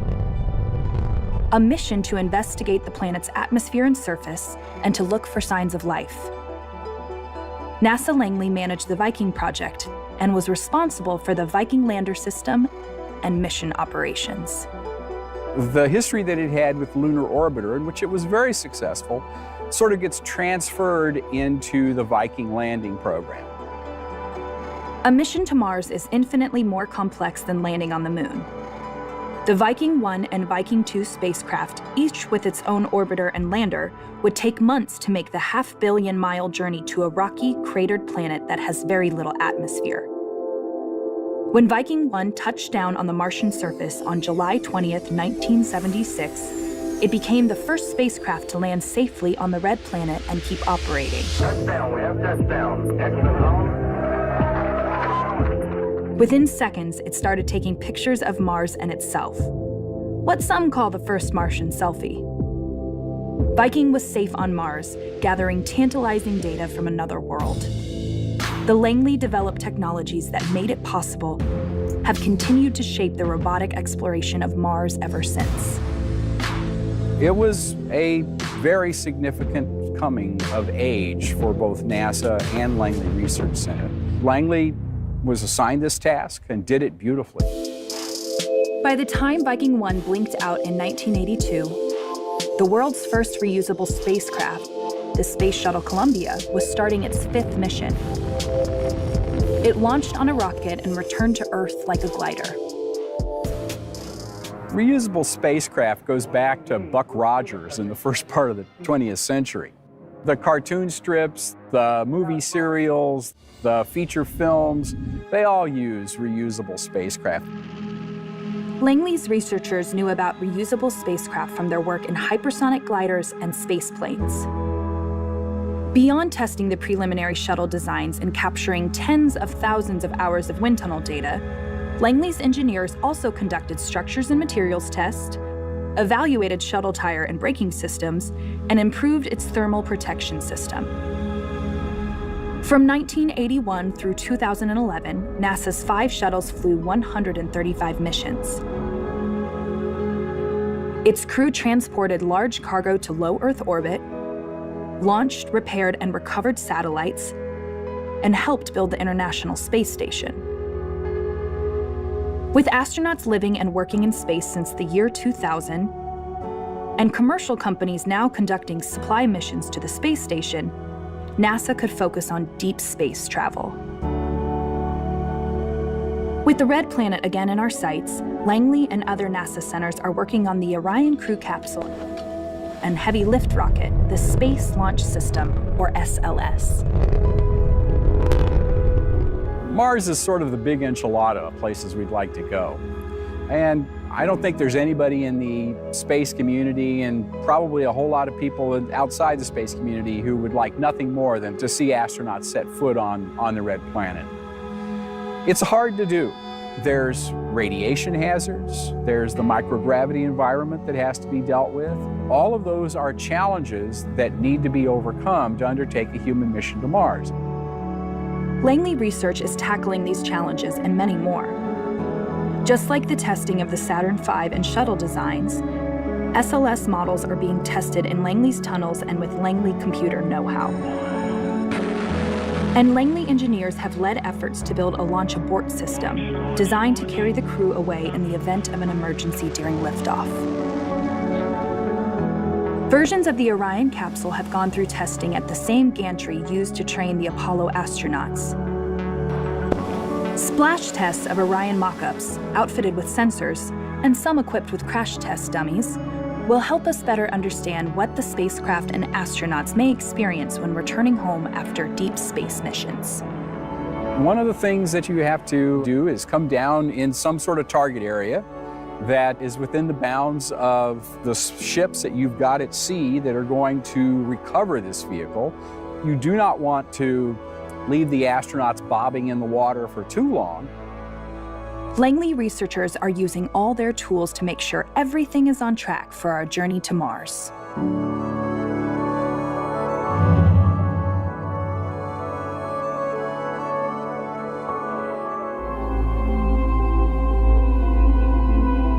Even as NASA and NASA Langley turn their attention toward other parts of the solar system, scientists never lost sight of planet Earth.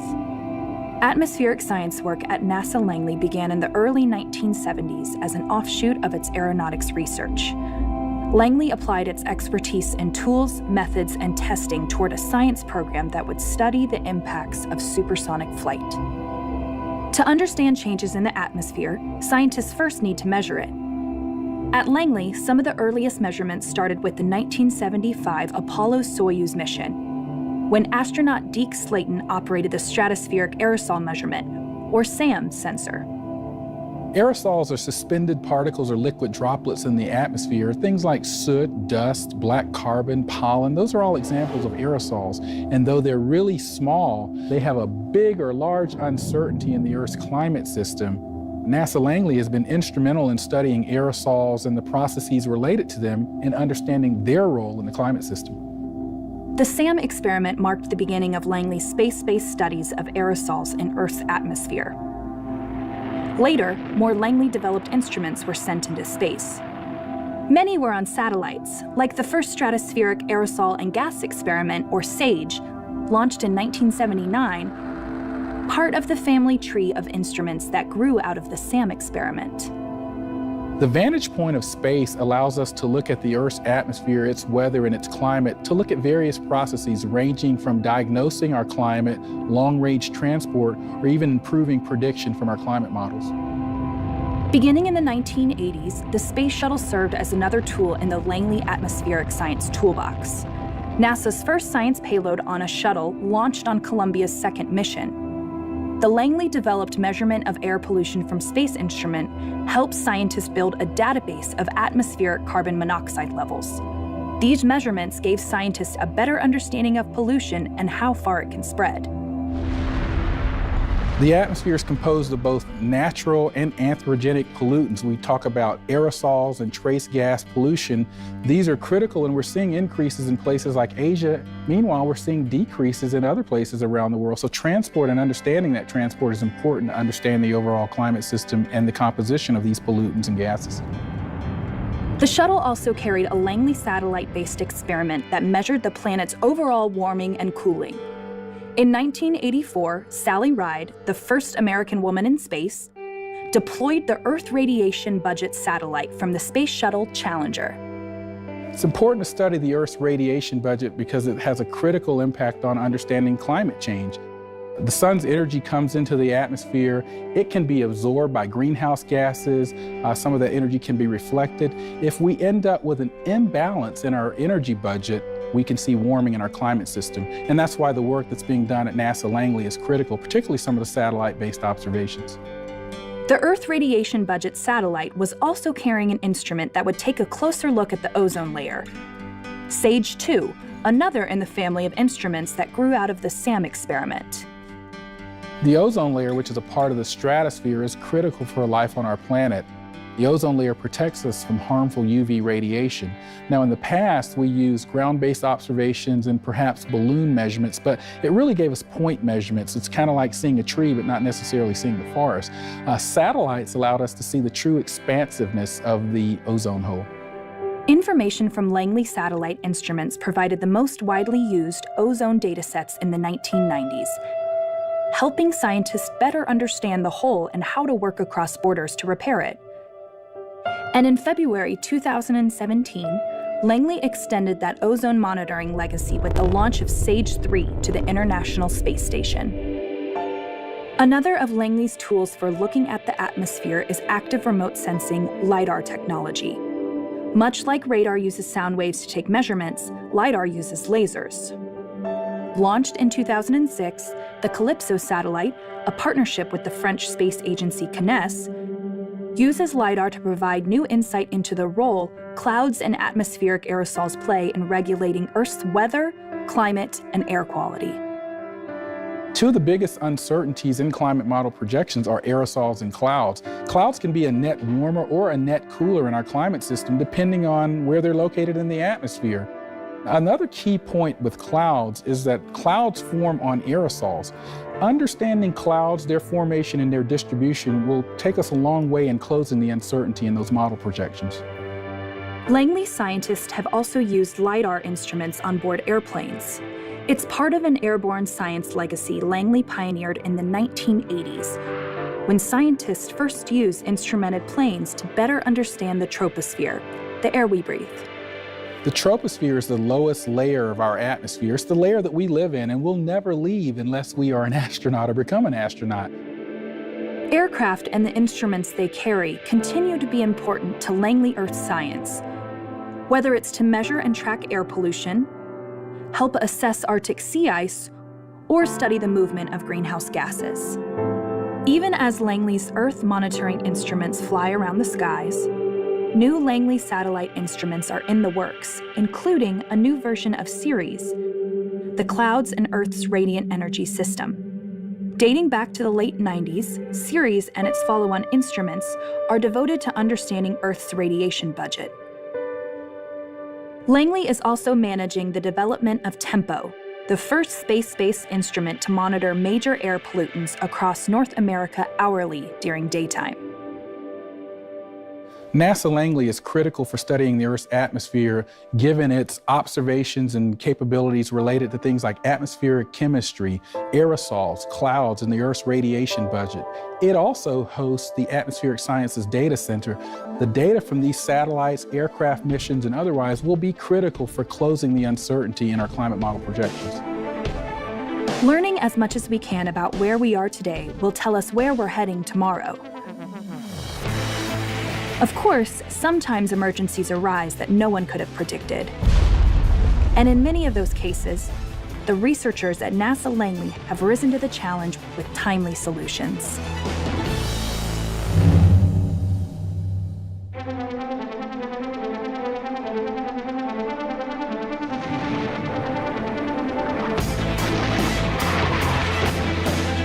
Wartime is the ultimate national emergency.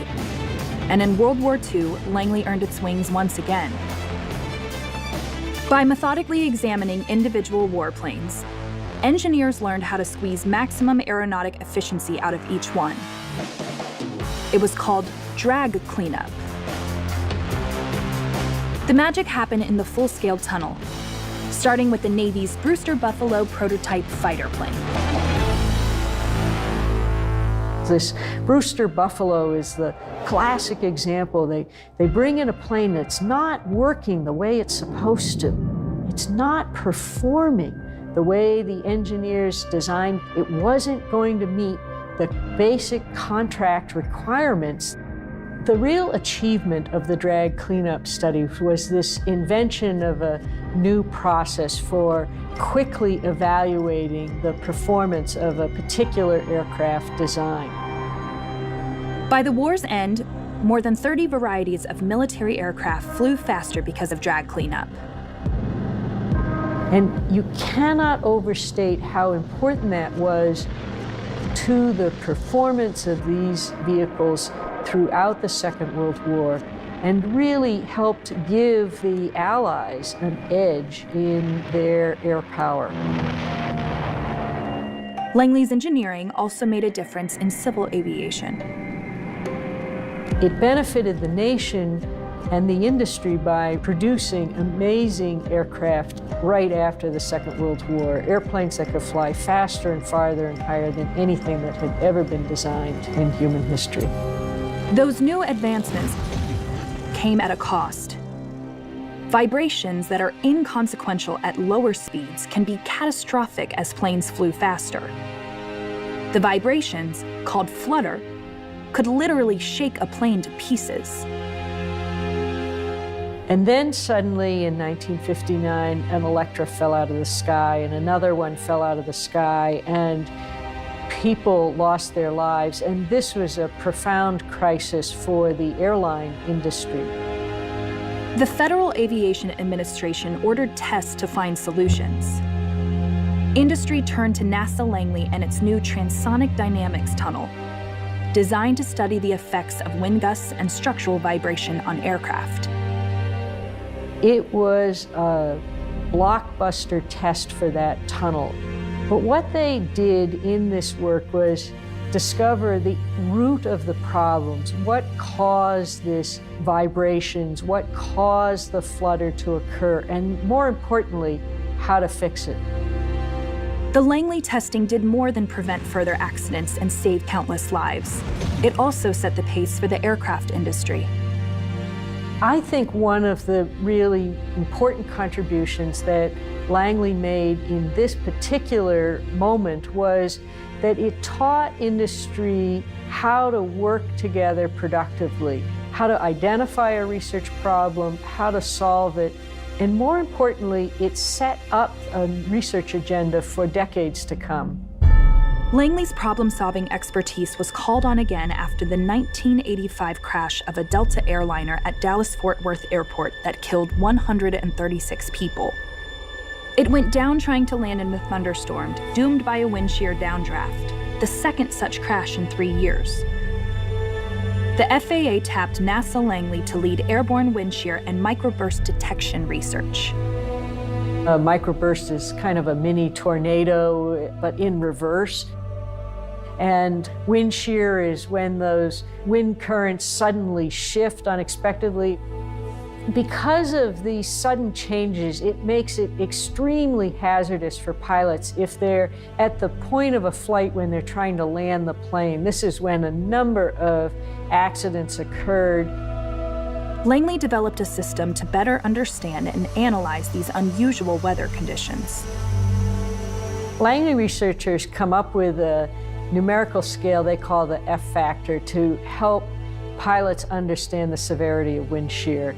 That number, this F factor, if you will, is incorporated into FAA regulations today. But it's a great example how one piece of research can have national impact. Because of NASA Langley research into sensors that warn pilots a microburst is ahead, wind shear accidents in the US have been virtually eliminated. But it's not just outside agencies that rely on NASA Langley's expertise.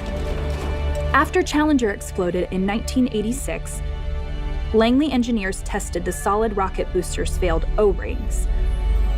Other Langley researchers focused on the booster joints and came up with a whole new design. After Columbia was lost during re-entry in 2003, Langley wind tunnel and computer-based studies of shuttle aeroheating helped paint a picture of what happened. Langley then focused its technical strengths on shuttle's thermal protection system, what made it fail, how to inspect it, how to repair it in orbit, and determine when it was safe to fly, even with minor damage. So after the shuttle accidents, one in the mid-1980s, the other in the early 2000s, NASA Langley engineers worked together to find solutions to incredibly complicated technological problems. They even developed a camera that could inspect the shuttle while it's in orbit. But the most important contribution they made was helping the United States return to space. And during the shuttle's final missions, Langley researchers took images unlike those ever seen of the shuttle. Thermal snapshots at Mach 20 that may someday be used to create new spacecraft. Over the past century, NASA Langley has gained an outstanding reputation for its responsiveness to national emergencies. I think the reason it's been so effective is its people. They're resourceful, they're imaginative, they're creative, and above all else, they have the remarkable capacity to reinvent themselves. It's those qualities that make Langley such a national treasure, and it's what augurs well for the future.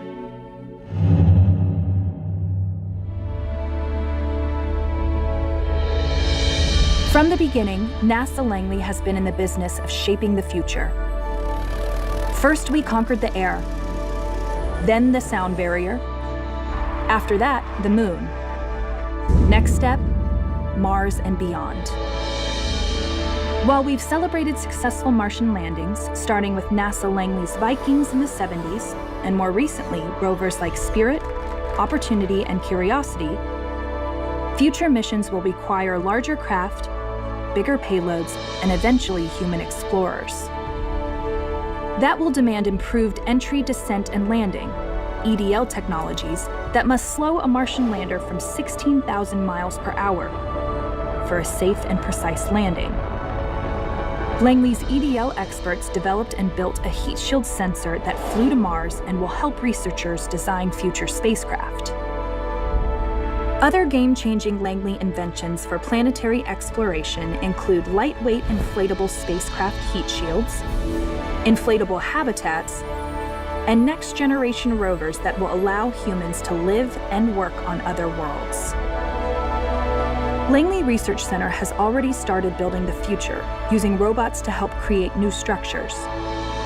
Langley chemists are also developing the next generation of materials, incredibly strong and lightweight, that could have wide-ranging uses in spaceships and everyday life.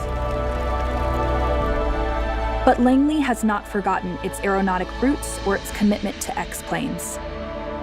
Almost 70 years after Chuck Yeager broke the sound barrier, Langley is working with industry on a supersonic passenger jet that would transform the sonic boom into a neighborhood-friendly sonic thump. Today's and tomorrow's X-planes have progressed to numbers like 43, the fastest air-breathing aircraft. The X-48, a new aircraft concept designed to be greener and more fuel-efficient. And the X-57, the first all-electric aircraft. All are being tested or developed at NASA Langley.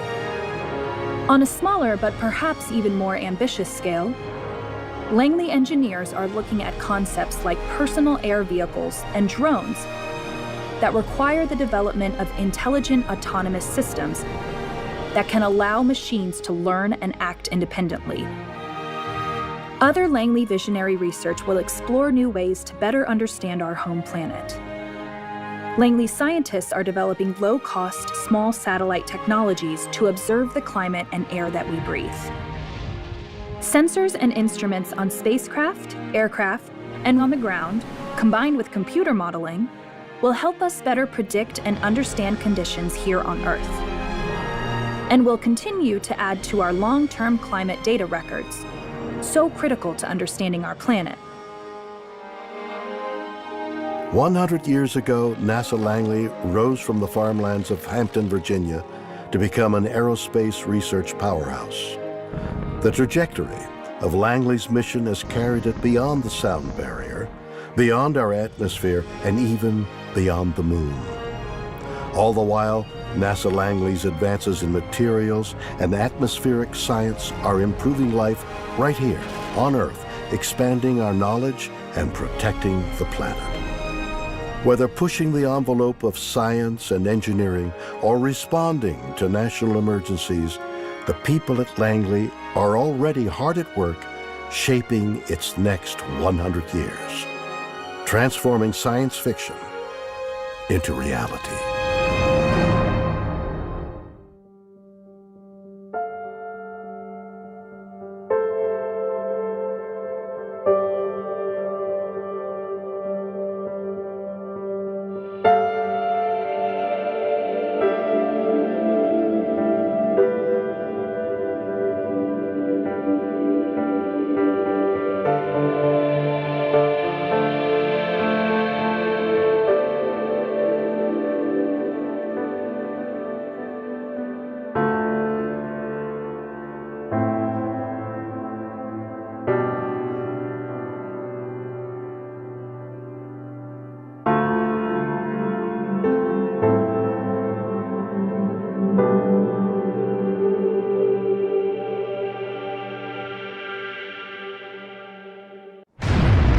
Between 1968 and 1972, America launched 9 human missions to the moon, 6 of which successfully touched down, allowing 12 men to walk on the lunar surface.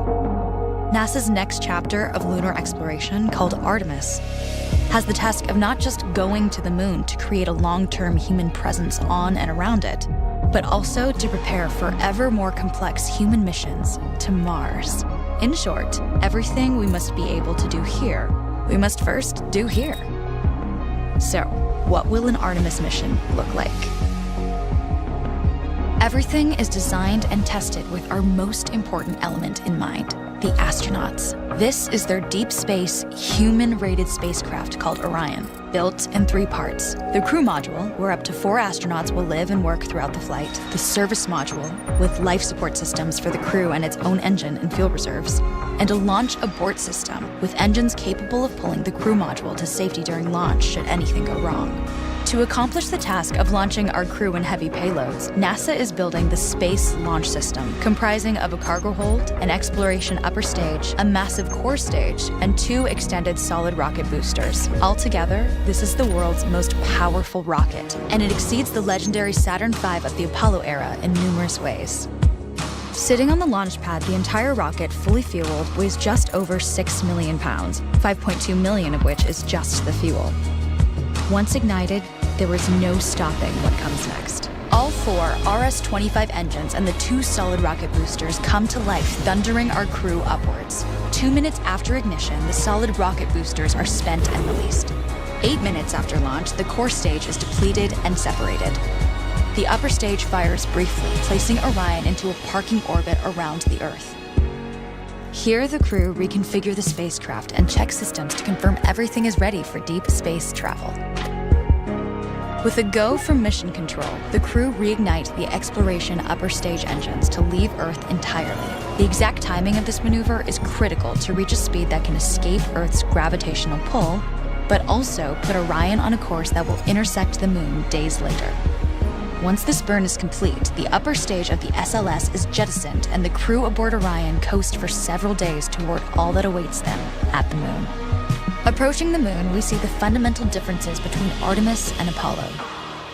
Instead of requiring Orion to serve as an expendable lunar command module or to carry a constrained lunar lander, the Artemis missions will take advantage of a different approach: pre-staging.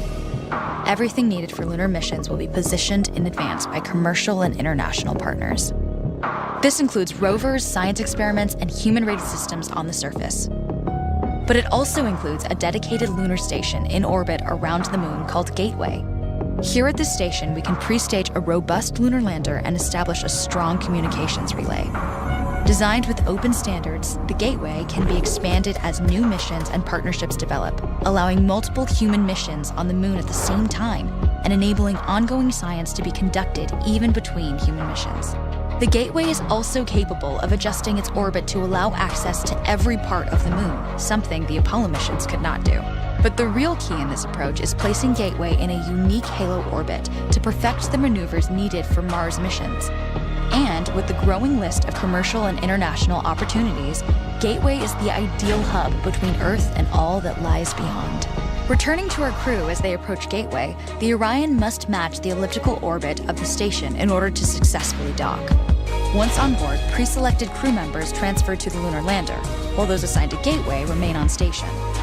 The lunar lander system itself is built for 3 unique steps: descending from the halo orbit of Gateway down to a low lunar orbit, descending from low lunar orbit to the surface, and once the lunar mission is complete, launching from the surface of the moon and ascending all the way back to the orbiting Gateway.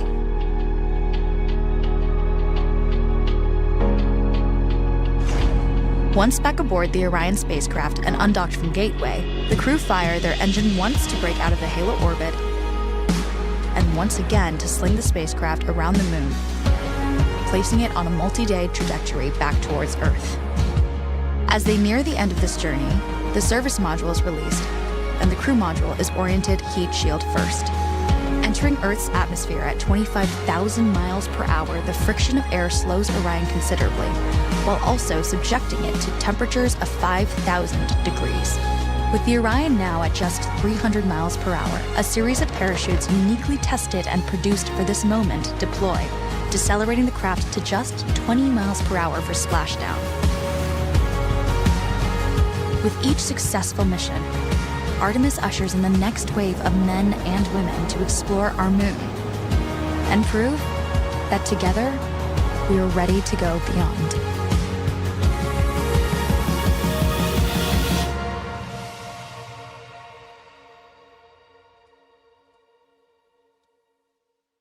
Hi, I'm Jacob Bleacher. I'm a geologist. That means I study rocks and dirt on the Earth and planets. This is Ask NASA. I'm here to answer your questions.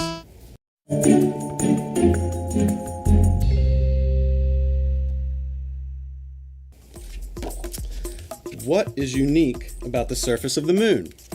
Well, the moon is quite unique from the Earth. It has no atmosphere. There's no air to breathe. What that means is that the processes that have occurred on the moon are all preserved there in the rocks. For instance, if you look at the moon from the Earth, you may see circles.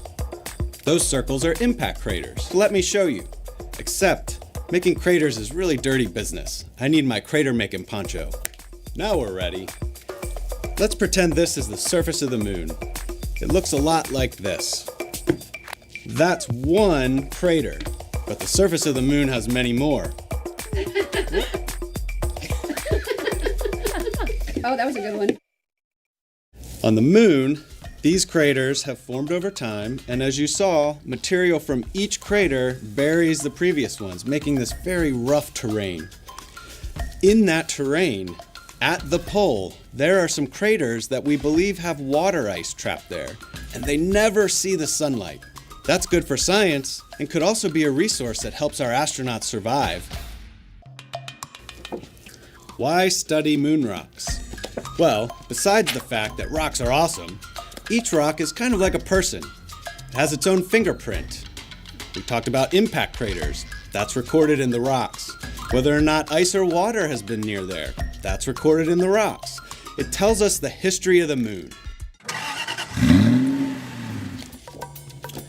What tools will astronauts use to explore the moon? Well, hopefully we'll have plenty of tools for them. For instance, something like this. This is a hammer like you would use here on Earth. It's a geologist's best friend. It helps us to break up rocks and select samples. It could also use things like rakes and shovels to help us find the right kind of material to bring home. Eventually, we could be using tools more like this. This tool is an X-ray fluorescence spectrometer, or XRF. An XRF basically shoots X-rays at a rock and then detects what comes back. And as I talked about before, rocks have unique fingerprints. This helps us to determine what that fingerprint is. Our astronauts will also use rovers, like this model that you can see right here. These vehicles are designed so that they can help us move around on the surface. Well, this tool is 3D printed, but this is just a model of an XRF. But right now, we're actually testing 3D printers in space on the International Space Station. It'd be really helpful if we can use 3D printers to design the tools that we need. How are we preparing astronauts to investigate the moon's surface? Well, we have to practice here on Earth. The way we do that is we talk to them in laboratory and classrooms, and we also take them out into the field, places like Hawaii or Iceland or Arizona. Places where there are similarities to what they might experience on the lunar surface. We're really excited to send humans to the moon with the Artemis program. The first woman and the next man will be going back there by 2024. Together, they'll be able to explore the surface of the moon. Well, right now our plan is to send crew to the surface of the moon once per year and bring more supplies to the surface so that we can explore more and more of the South Polar region. That is a great question. The first thing that's going to be very different is that during Apollo, the sun was overhead. But at the South Pole, the sun is always going to be right on the horizon. That means we'll have really long shadows and areas that are very dark. It's going to be very different. We really are exploring a brand new terrain where no one has ever been. The studies we'll be trying to do are looking at and understanding perhaps the water cycle on the moon. And we really want to understand the processes that lead to that water being preserved there. Ooh, that's an intriguing question. First of all, we can see fairly deep into the interior of the moon by looking into craters. That's kind of our natural laboratory for getting at the inside of the crater. Every time a crater forms, there's an explosion that moves rock up and out from inside of the moon. So our astronauts walking around the rim of the craters can pick up rocks that came from deep inside. The bigger the crater, the deeper the rocks. Well, in fact, we are aiming for farther out. Eventually, we want to get to Mars. But first, we're going to go to the moon and learn some really important answers to questions that will help us survive the trip out to Mars. Because I guarantee you, I'm going to have a lot of questions for them when they get back. Do you have a question for NASA? Send your questions to our experts using hashtag AskNASA. I am gay. I am my authentic self. I am a queer woman. I am a transgender woman. I am a lesbian. I am gay and I'm my authentic self. I'm a parent of a transgender son and I'm very proud of it.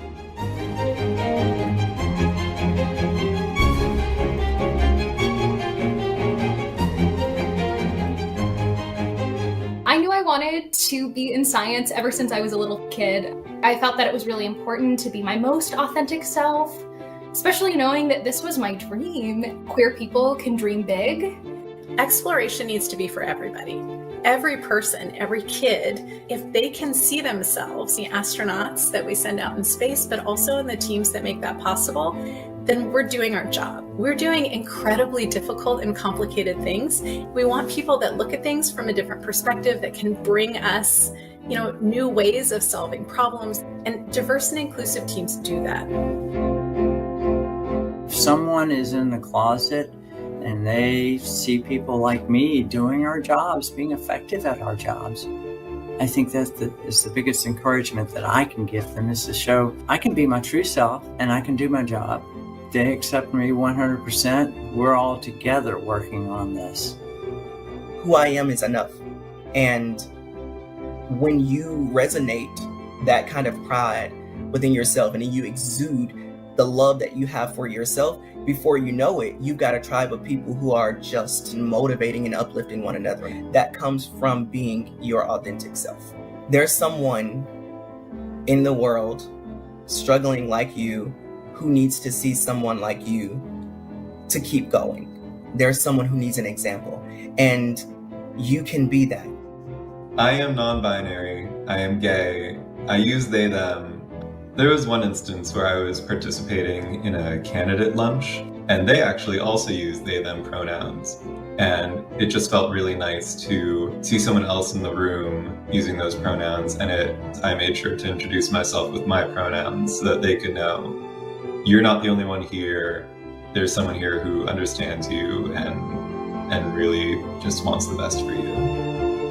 It requires some bravery, but take the leap. Just be honest, be yourself. And if you are yourself and they accept you, then you've found what you need. I've learned how to be confident myself, and I've also sort of established myself here. People know me. I get to work with smart and capable people, and our job is to explore outer space and to uncover the mysteries of the solar system as a daily matter. That's what we do each day.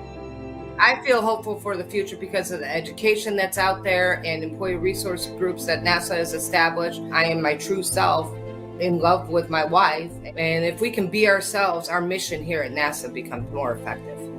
We're all different, and we should all accept each other for our differences, because that's what makes us special. It's really important that we can show that visibility is safe, and that you can absolutely be a part of the team and loved and valued for who you are.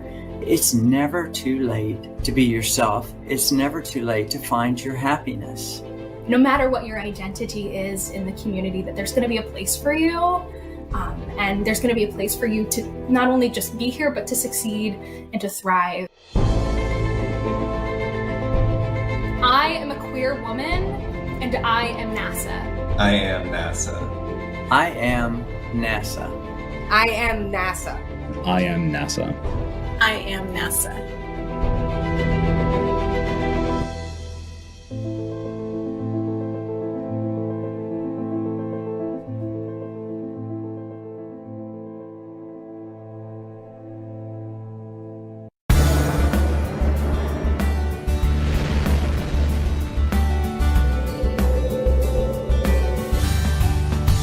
NASA celebrates LGBTQ+ Pride Month.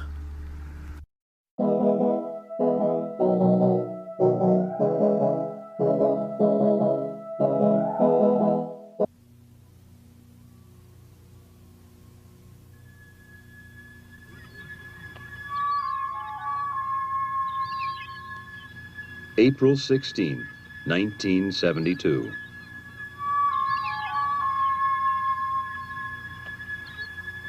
Apollo 16, man's fifth lunar landing, sat silently on the pad awaiting its mission. Inside the astronaut quarters, its relaxed crew ate Sunday breakfast. John Young, a veteran of 3 previous space flights, was commander. Ken Mattingly, command module pilot, would conduct orbital experiments around the moon, while Charles Duke explored the lunar surface with Young. April 22nd. Young and Duke would find themselves strapped into a small electric car called the Rover, bouncing across the lunar plateau known as Descartes. The old water bag is working super. This is going to be a good day, Charlie. Yow! Woo! Man, that's a great big skid. We're doing 10 clicks, Tony. Covered me with dust on that one. As Young and Duke rode the bucking rover to the lunar formation called Stone Mountain, NASA geologist Farouk El-Baz wrote on a blackboard on Earth, "There is nothing so far removed from us to be beyond our reach, or so hidden that we cannot discover it." René Descartes. As John Young would later remark, Apollo 16 would certainly help prove that René Descartes was right. Compacted. Almost like a freshly plowed field that's been rained on. Yet less than 2 days before, it looked as though this would never happen. It was, in Young's words, a real cliffhanger. The Marshall Space Flight Center team was working on a launch vehicle gyroscope problem that threatened to scrub the mission. Less than an hour before liftoff, their advisory to the Kennedy Space Center launch team was go.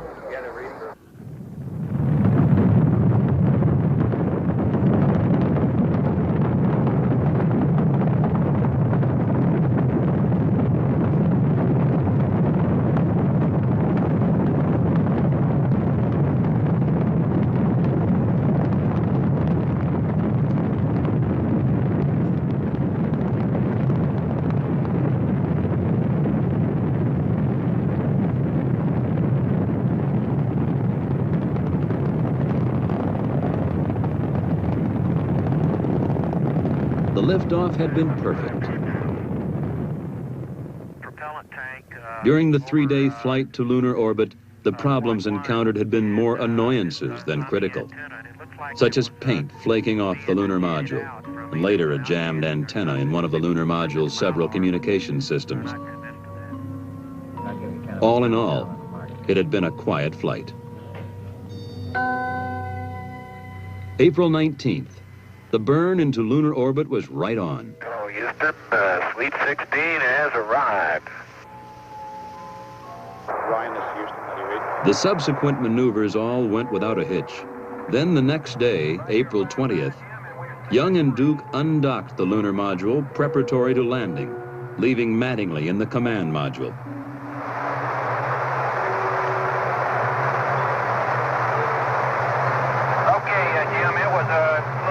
But we got it done. Right here, 5-9, Jim, and we're sailing free. 1, stand by 1, Jim. Okay, we're on time. The next maneuver was for Mattingly to burn the main engine of his spacecraft to put it into a circular orbit. But as the lunar module emerged from behind the moon... No, sir. Copy, no, sir. No, sir. No, sir. Okay, guys. No circ. In preparing for the circularization burn, Mattingly had found apparent uncontrolled oscillations in the main engine's backup control system. Following mission rules, he did not make the burn. How long do you think it's going to take him to get around to it, Jerry? I think your estimate of a couple of 3 revs is more probable. With the backup system having trouble, only the primary system was known to be usable on the engine needed to get the astronauts out of lunar orbit and back to Earth. However, the lunar module engines could be used if the 2 spacecraft were docked. The first step in the problem-solving technique: stabilize the situation in the safest manner.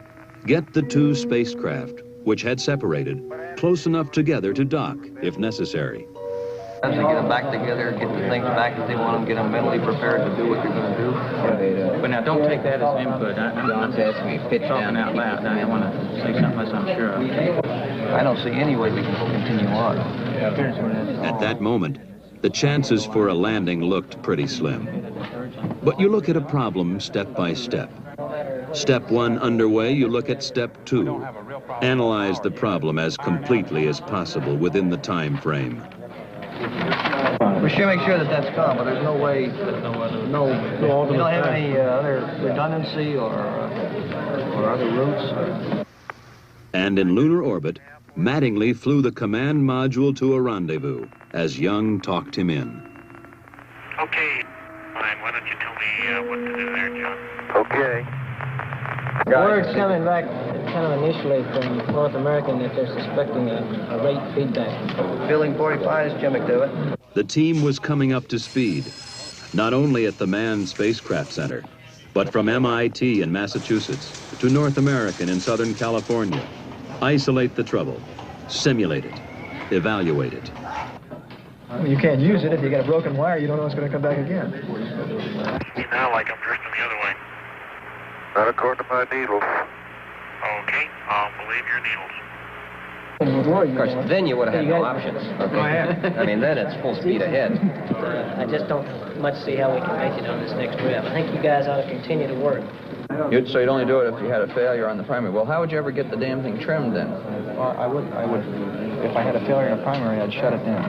Well, we must be going in the right direction then. Well, yeah, you're going to get there. Yeah, but I want you guys to go simulate it. Isolate, simulate, evaluate.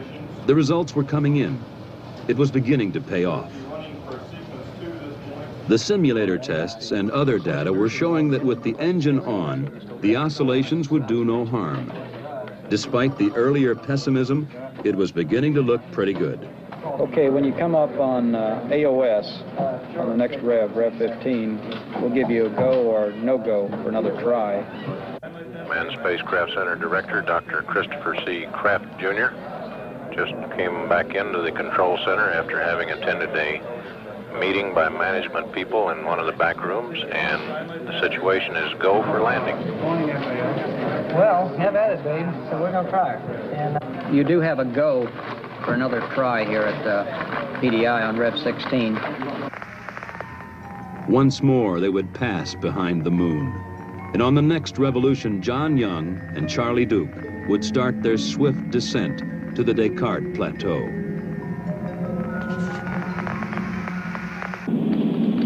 Okay, filter initialization looks good. Right on time. Feel that beauty? Come on. 200. Pro. Pitch over. Pitch over. And here it is, Gator, Lone Star. Right on. Call me the thing, Charlie. Okay, 38 degrees. Right helmet on dot, north ray. Okay. Looks like we're going to be able to make it, John. There's not too many blocks up there. Ryan, you go for landing. Right now looks pretty good. Go, Hunter. Okay, any words of Filter's go flat. Looking good. It looks good. Mass flow rate's going down. That comes the shadow. Okay, down at 3, 50 feet. Down at 4. Give me one click up. You're backing up slightly. Okay, 2 down. Stand by for contact. I'm gonna let her down. You level off. Let her on down. Okay, 6%. Plenty fat. Contact. Stop. Boom. Wow! Oh, man! Oh, Ryan is finally here, Houston. Fantastic! The original plan had called for Young and Duke to get out and explore shortly after landing. However, the near abort had lasted 6 hours. The tired astronauts would sleep. April 21. Mission Commander John Young stepped onto the Descartes formation, 11:58 a.m. Eastern Standard Time. They are mysterious and unknown Descartes. Island planes. Apollo 16 is going to change your image. While their activities were monitored by Mission Control, Young and Duke were also observed by scientists, located across the hall in the Science Support Room. After unloading the rover from its storage bay in the lunar module, they planted the flag. Hey, John, this is perfect with the limb and the rover and you and Stone Mountain and the old flag. Come on out here and give me a salute. Big Navy salute. Off the ground, before. There we go. Good. Young set up an ultraviolet camera to provide the first astronomical observations from the moon. He took pictures of the Earth's upper atmosphere and magnetosphere and their interaction with the solar wind. He also photographed the interstellar gas present throughout space and the ultraviolet halos that appear around galaxies. Astronomers have long wanted a telescope on the moon. Perhaps this experiment would show the moon an ideal base for future astronomical observations. You want 2 pins? Yeah, we would like to. John said. I'm not leaning on Duke drilled a hole into which a heat flow probe was to be placed, part of one of the experiments attached to the station. As Duke drilled, Young set up the central station and the remainder of the experiments.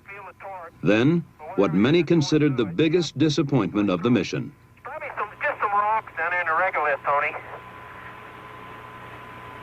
You know, it looks, I bet it's just like the side of that fresh crater we saw back near the limb. Charlie, what? Something happened here. What happened? I don't know. Here's a line that pulled loose.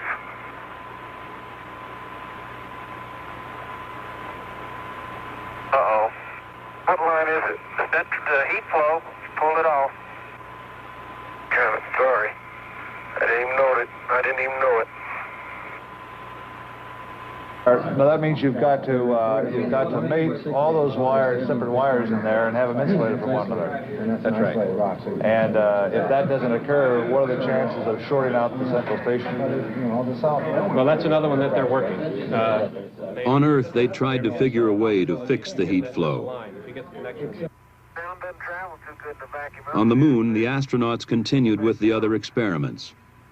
Young placed a series of sensors in the soil, then fired explosive charges, mapping the lunar subsurface much as geologists on Earth use explosives to search for oil. 4, 3, 2, 1, fire. Stuck in the ground and I try to get this over there now.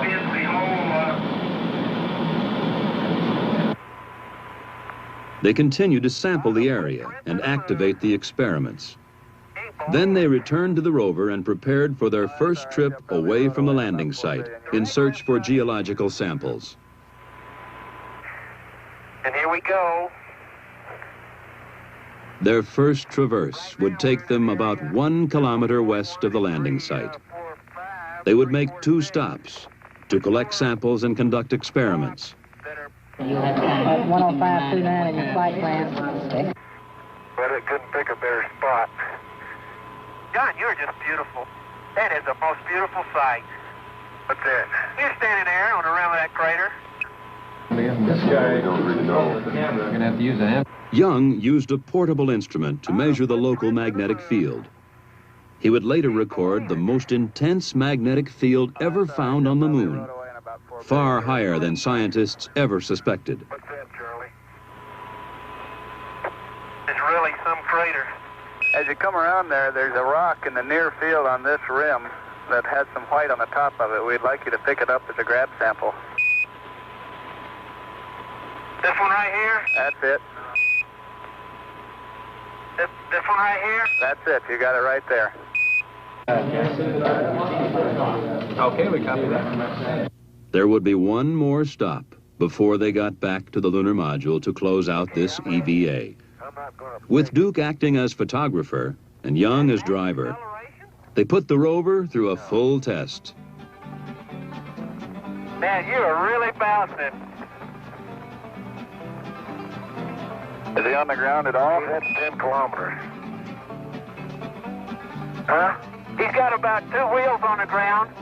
Okay, turn sharp. I have no desire to turn sharp. Okay, here's a Sharpie. Hey, that's great. He's a big rooster tail out of all 4 wheels. And as he turns, he skids. The back end breaks loose just like on snow. Come on back, John.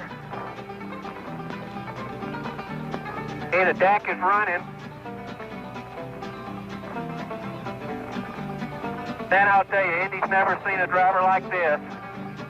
Okay, when he hits the craters and starts bouncing, it's when he gets his rooster tail. He makes sharp turns. Then it was back to their lunar base, activate experiments, and close out EVA-1.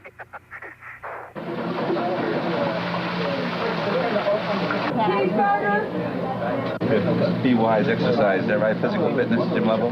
Hey, that's right. Please don't take pictures of the hot dogs. Showing the low residue, high protein diet. Anybody got any? On Earth, the scientists took a break. Tomorrow would be another busy day.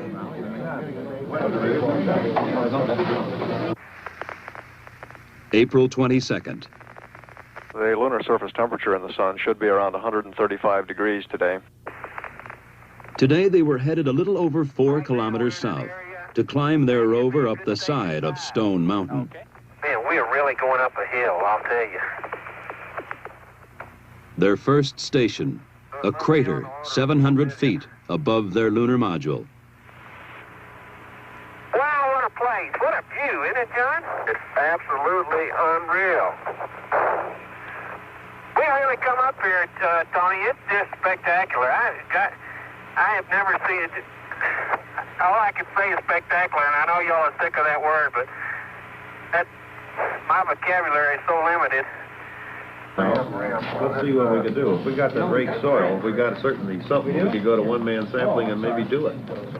They would make a total of 6 stops on this traverse, collecting samples from large rocks down through the intermediates to the smallest soil particles. They would operate experiments measuring the strength of local magnetic fields to measuring the resistance of the soil to compaction. 3, 4, 5, 6. Really gets the detail of How far away is that crater?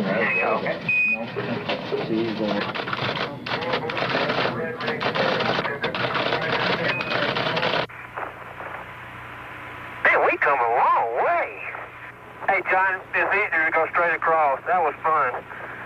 I haven't had any trouble. Okay. I have a tough time walking up there. The sampling time used up, it was time to return to the rover and head back to the lunar module. And they did it in 2 minutes less travel time than they were 10 minutes pre-planned. Fantastic. Tony, how about an extension, you guys? We feeling good. If that all we're going to do tonight was sit around and talk. But with the limited oxygen and water in the backpacks, it was finally time to close out EVA-2. Okay. Now I think they realize that it's not more, well, a gee whiz, like my friends say, thrill, but it's real exploration, and this is much more serious and much more important for the future of mankind than just a plain exploit, a technical or technological exploit. This is exploration. Ray Bradbury claims that what mankind sees in the exploration of space is his first chance at immortality since he invented religion. That about gets it. April 23rd. The decision had been made not to try and fix the broken heat flow experiment because of the time and complexities involved. Traverse number 3. Today, Young and Duke would head north about 5 kilometers to North Ray Crater, the largest lunar crater to be sampled by men. Outstanding. Okay, Tony, it seems to me this is a more subdued surface over here than going towards South Ray. Oh, spectacular. Just spectacular. Wow. Sorry, Charlie. Beautiful. I gotta keep my eye on the driving. That's great. Jack, that's a good point to remember. All 3 crews now tend to think they're there before they get there. I remember. Man, does this thing have steep walls. They said 60 degrees. Now, I tell you, I can't see to the bottom of it, and I'm as close to the edge as I'm going to get. That's the truth. Now the routine, if anything on the moon can be called that. Test, collect, photograph. Keep moving. Time is precious on the moon. Crater, they look like drill holes is what they look like. You do that in West Texas and you get a rattlesnake. Here you get permanently shattered soil. How about rolling that one over? No way. Then, one of the most spectacular discoveries of the mission. Look at the size of that biggie. It is a biggie, isn't it? It may be further away than we think. No, it's not very far. It was just right beyond you. And we better press on for the big boulder? Can't blink too straight. Okay, we're headed that way. You get the tongs, John? Yep, we are. I'll carry the rake. That big black dot. Fantastic. Like right here. If we could see to the bottom, we could say for sure if this big black rock is right out of the bottom. But my guess from the old photographs is it probably is. Okay, that sounds like a good guess. God, you mean they weren't at it? No. It looked like they were standing right there. Look at the size of that rock. Curious what they're going to look like when they stand next to it. We can see. The closer I get to it, the bigger it is. Yeah, but look at the permanent shattered part, Charlie. On this side over here? Yeah. And as our crew slowly sinks, we bet upon it disappears into the sunset. Well, Tony, that's your house rock right there. Very good. Don't get too near the edge of that thing. It falls off. Look over at your right. It falls off pretty good. Yeah, I know. Yeah, keep going. Can't believe it. I can't either. Okay, let's go on back. I am. Be right with you. And we encourage you just to look for some variety. But now it was time to head back to their base and close out the EVA. All right, we think you could just about head south now. Yeah, the only reason. That's it. We're going home again, jiggity jig. During the previous EVA, a section of a rear fender had come off the rover, causing the astronauts to receive occasional showers of lunar dirt. And that's a beautiful sight. Young parked the rover, then moved out to join Duke, enter the lunar module, and prepare for liftoff. Boy, Houston, the beauty of this place is absolutely incredible. Smile, FAO. Don't be mad. We'll get it up there. See how nice and leisurely it's been? That's the way it should be, getting ready for ascent. 10 seconds. What a ride, what a ride.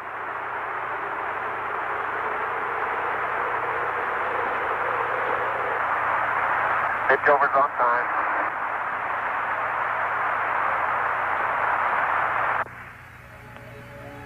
Together in orbit, the two spacecraft pirouetted, each inspecting the other. This is one of the fastest maneuvers I've made in a long time.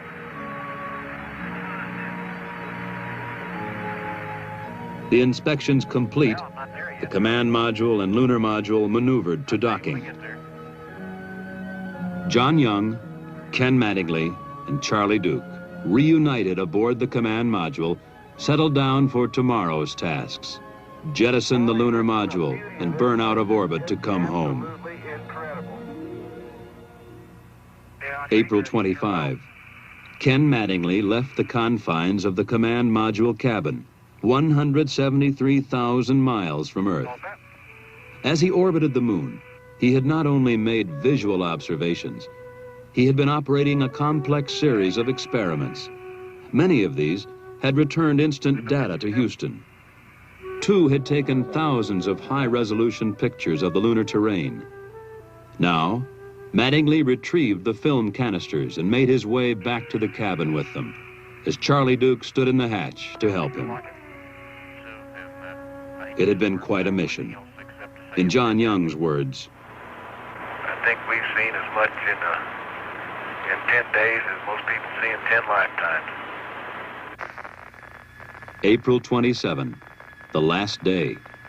The crew looked out their windows through the 5,000-degree fireball of re-entry at their native planet.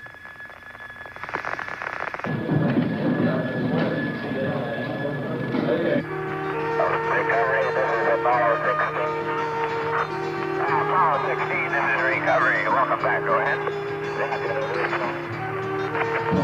That is beautiful, isn't it?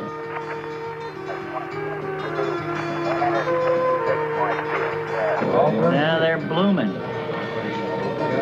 Beautiful. There they are. Beautiful.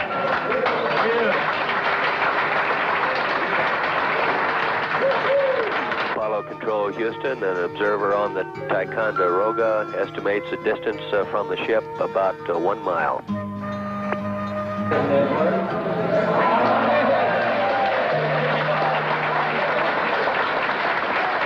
Just got it on in service.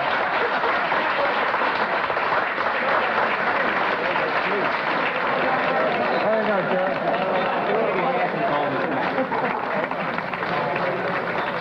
Now, huh, now? You saw an example of goal-oriented teamwork in action. The kind of thing that made this country great and the kind of thing that's going to keep it that way.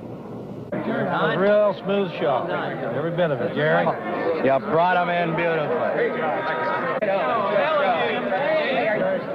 Well done, young man. Outstanding. I cannot touch that cigar anymore. I cannot.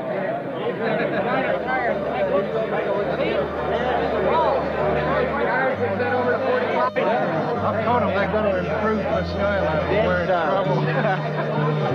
Mike, congratulations. Well done. Yeah, we get one more. Well done. One more to go.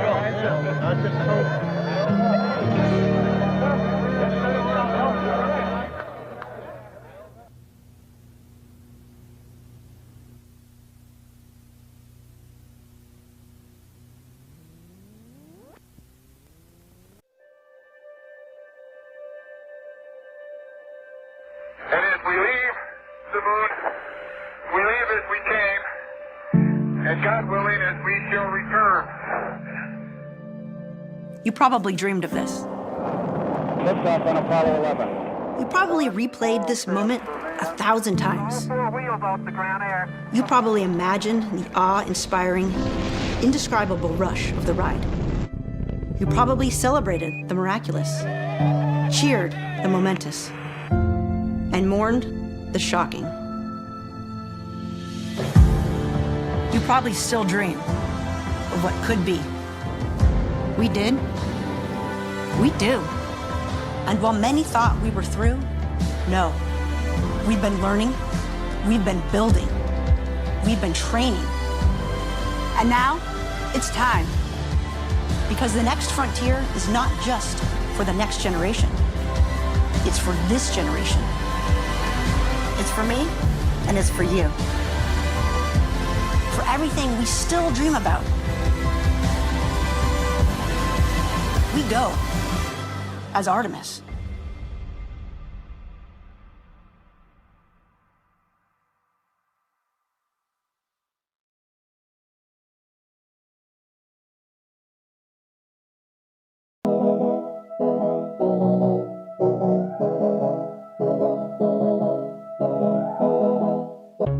The laser, a useful tool in industry, science, and medicine.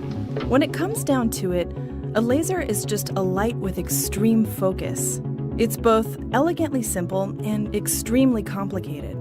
And it changed the way we literally see the dimensions of our Earth, our moon, the planets, asteroids, and beyond. But it was a long road to get there.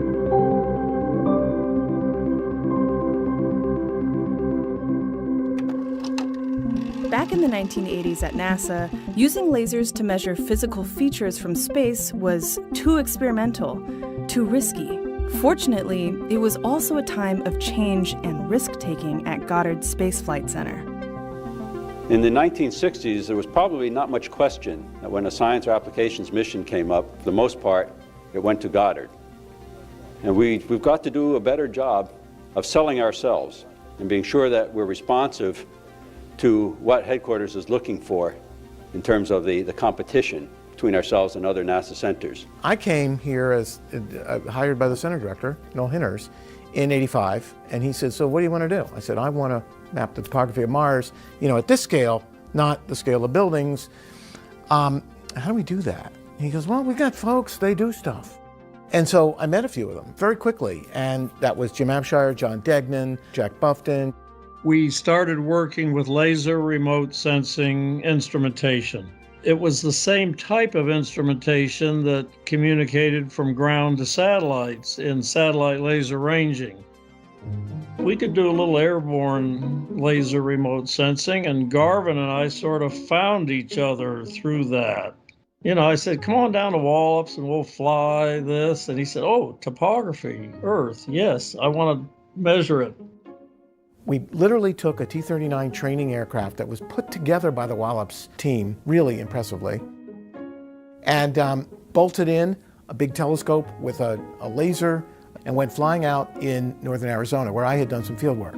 So out there we have Meteor Crater, we have volcanoes, and we have the Grand Canyon, and the Painted Desert. So we figured in one place we could study all this. And it was on the strength of that Jim Garvin became interested, and it put him in a position to, when Dave Smith found that his radar altimeter was canceled because it was $30 million instead of 10. They kept talking to me about, look, we're really close to getting a laser altimeter working. And I've been in lasers actually for 20 odd years before that, if you know what I mean, but laser ranging from the ground to spacecraft. So I was very familiar with the lasers, and I wasn't averse to it, on the contrary.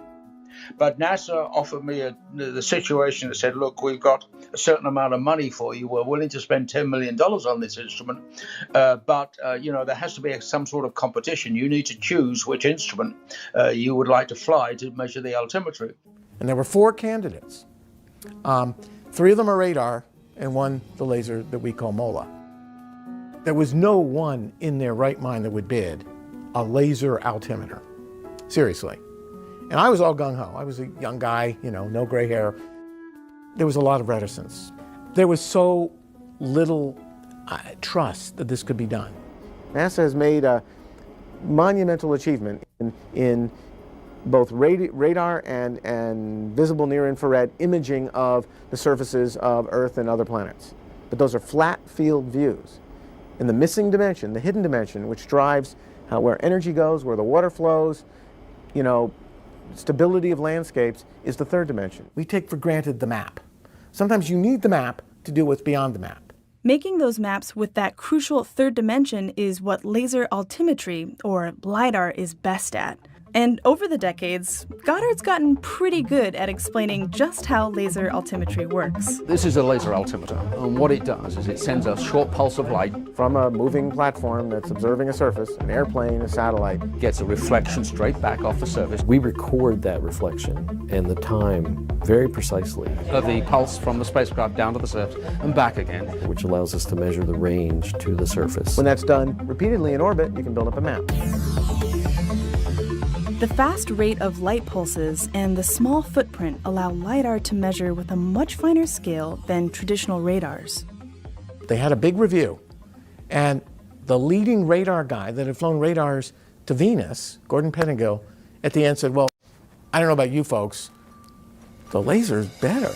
In time, Goddard would become a leader in LiDAR, in mapping our Earth and planets with unprecedented precision. But for now, they had to actually build the first one. The requirements were, of course, we were in a much higher orbit. The orbit was faster than going around the moon, so we needed a larger telescope. We needed a more sensitive detector. We needed more laser energy. So in order to put our concept together, we had to gather a team. And then we had to convince their management that this was not a crazy idea and that we actually had a realistic chance of making this happen.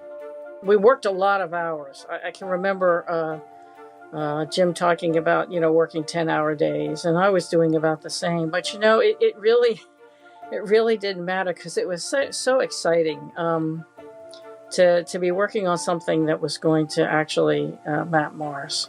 I was fresh out of getting my master's degree in computer engineering. I was young. I had to really dive in deep. I had to spend about 2 years working with the team on algorithms. How are we going to find the surface of Mars? How are we going to track it? How are we going to compute all the precise ranges? And we were sort of making our way. We were defining the rules as we went. We finished the instrument pretty much on time, and certainly as they said in the letter to me, look, if you don't make it on time and in budget, we will fly a brick instead, okay? We're not going to hold this mission up. I knew about planetary missions, they have to go within certain windows, but anyway, we made it all right. 5, 4, 3, 2, 1... And liftoff of the Titan III rocket with the Mars Observer and America's return to the red planet. And the vehicle has cleared the tower. We've got X-band launch at Canberra. Yeah, all right. Roger, I have that report. Very happy crew. And Mars Observer is on its way to Mars. Trajectory is right on the money.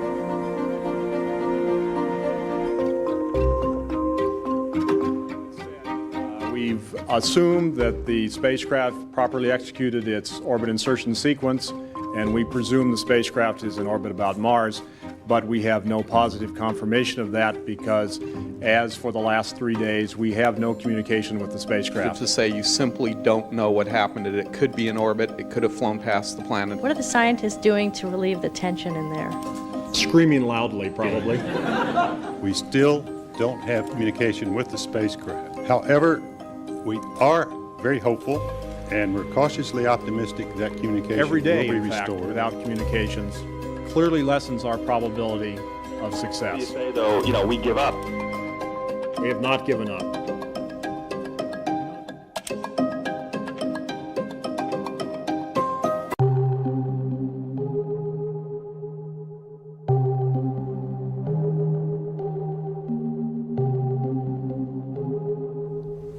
On 21 August 1993, a tragic event occurred.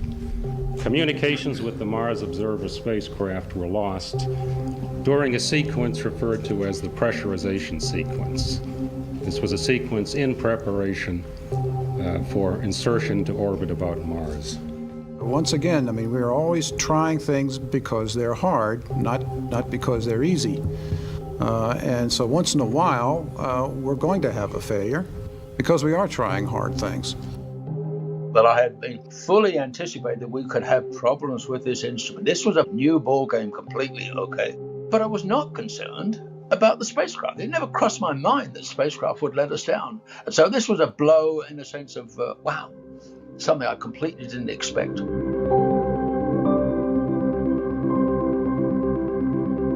We held out hope for a while that maybe it would come back, maybe they'd find it or recover it or something, and then eventually that settles down and you realize the mission was lost. I was devastated. I think we all were, and it really wasn't clear at the time whether we were going to have a follow-on to actually do what that mission was supposed to do.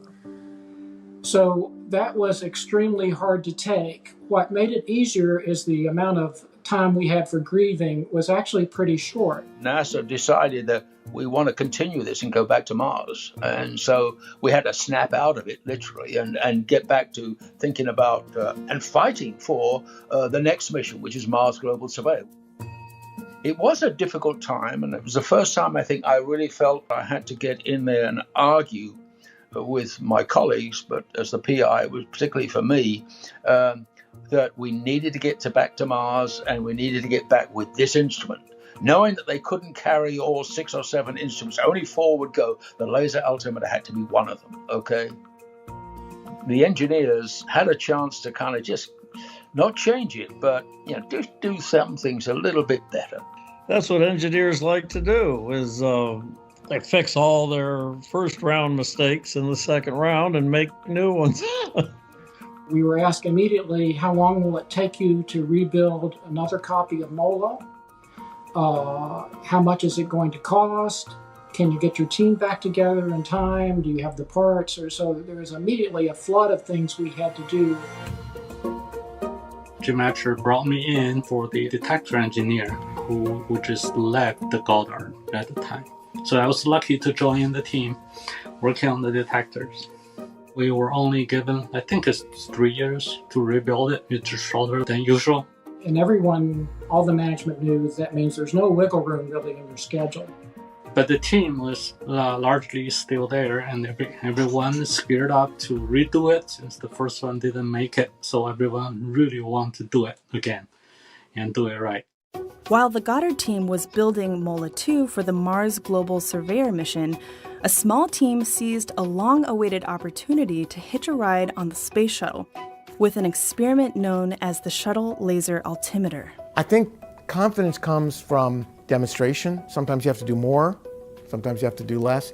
Working personally to build that instrument, we built it at Goddard in our lab down the hall without any fancy paperwork or flight procedures or anything. We just built it. I was hired then to come on board working on the shuttle laser altimeter, and I was brought in specifically to work on precise positioning, precise pointing, and precise geolocation of the surface footprints. And we tested it on the roof, shined it over to a bank building 11 kilometers away, lined it up, and it was ready for the shuttle. It was a Hitchhiker Special that we flew with help from NASA headquarters on the Space Shuttle Endeavour.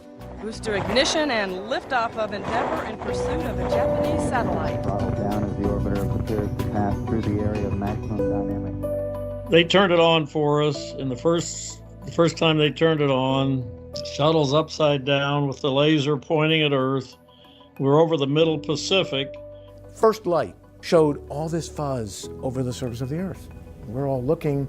We thought we got something wrong. We realized later we were seeing the boundary layer clouds over the ocean. When we came over land, the fuzz was the height of the trees. All of a sudden, the laser pulses got shorter and shorter distances. The first landfall of the shuttle laser altimeter in the first orbit went right over the summit of the Mauna Kea volcano in Hawaii.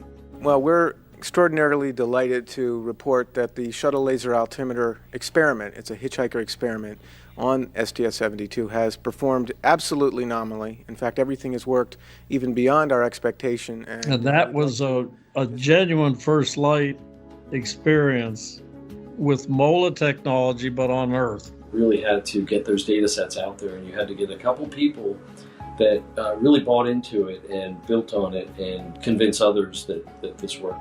As the data from the shuttle laser altimeter began to convince some skeptics, the Goddard team finished the MOLA instrument again. Our MOLA team really came through. It was just really another great experience for many of us, including me.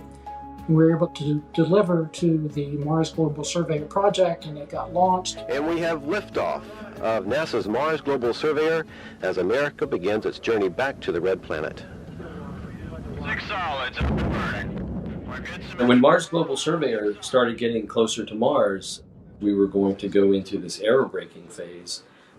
That was an opportunity that we had to go ahead and turn on the lasers and see if we could track the surface. Somebody being carried it forward. And Station 45 was having problems locking up to the 2K data. What was that? Would you say 1607 or 16? Can you tell MOLA has been turned off?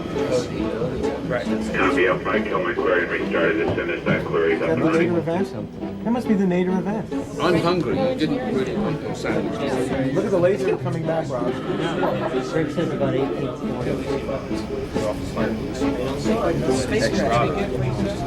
It's going to be too fast and I got too much data coming in.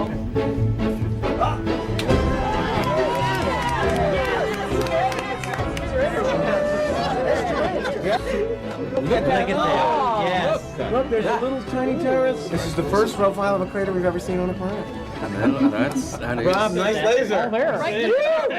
We have Mars, finally. 12 years. All right, let's take a look. I don't understand. Over a decade later, the Goddard team had proof. Planet-scale laser altimetry worked. It could map distant craters and valleys and mountains. It changed the game. Today, we've ushered in a new era in the remote sensing of Mars. And this particular data set that we've acquired has in fact enabled us to generate what we consider a very detailed description of the shape of the planet Mars.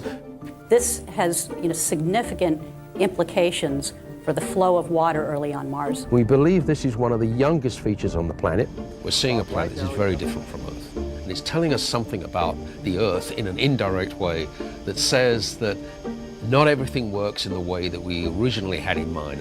The kind of measurements that we're making now are allowing us to, characterize Mars on timescales of days to years now. And then the next step is to try to go back eons and try to figure out what changed on Mars. I mean, at that time, we used to brag that Mars was mapped better than the Earth. The accuracy of MOLA was so good, and after a couple of years, the coverage was so good. It was definitely a more accurate map of a planet than any planet. And this came out of it can't be done in the mid-'80s to a tool that we now accept as the standard. For those of us that worked on MOLA, it was transformative. It wasn't at a destination or a place that we were as much as a place that we would become. Following MOLA, in some ways we were in demand to consider whether we could provide a laser altimeter to another mission. A few missions, actually. It was no longer a question of if LiDAR could work, but where else it could work. But as the opportunities to test the limits of LiDAR arose, so did the challenges ahead.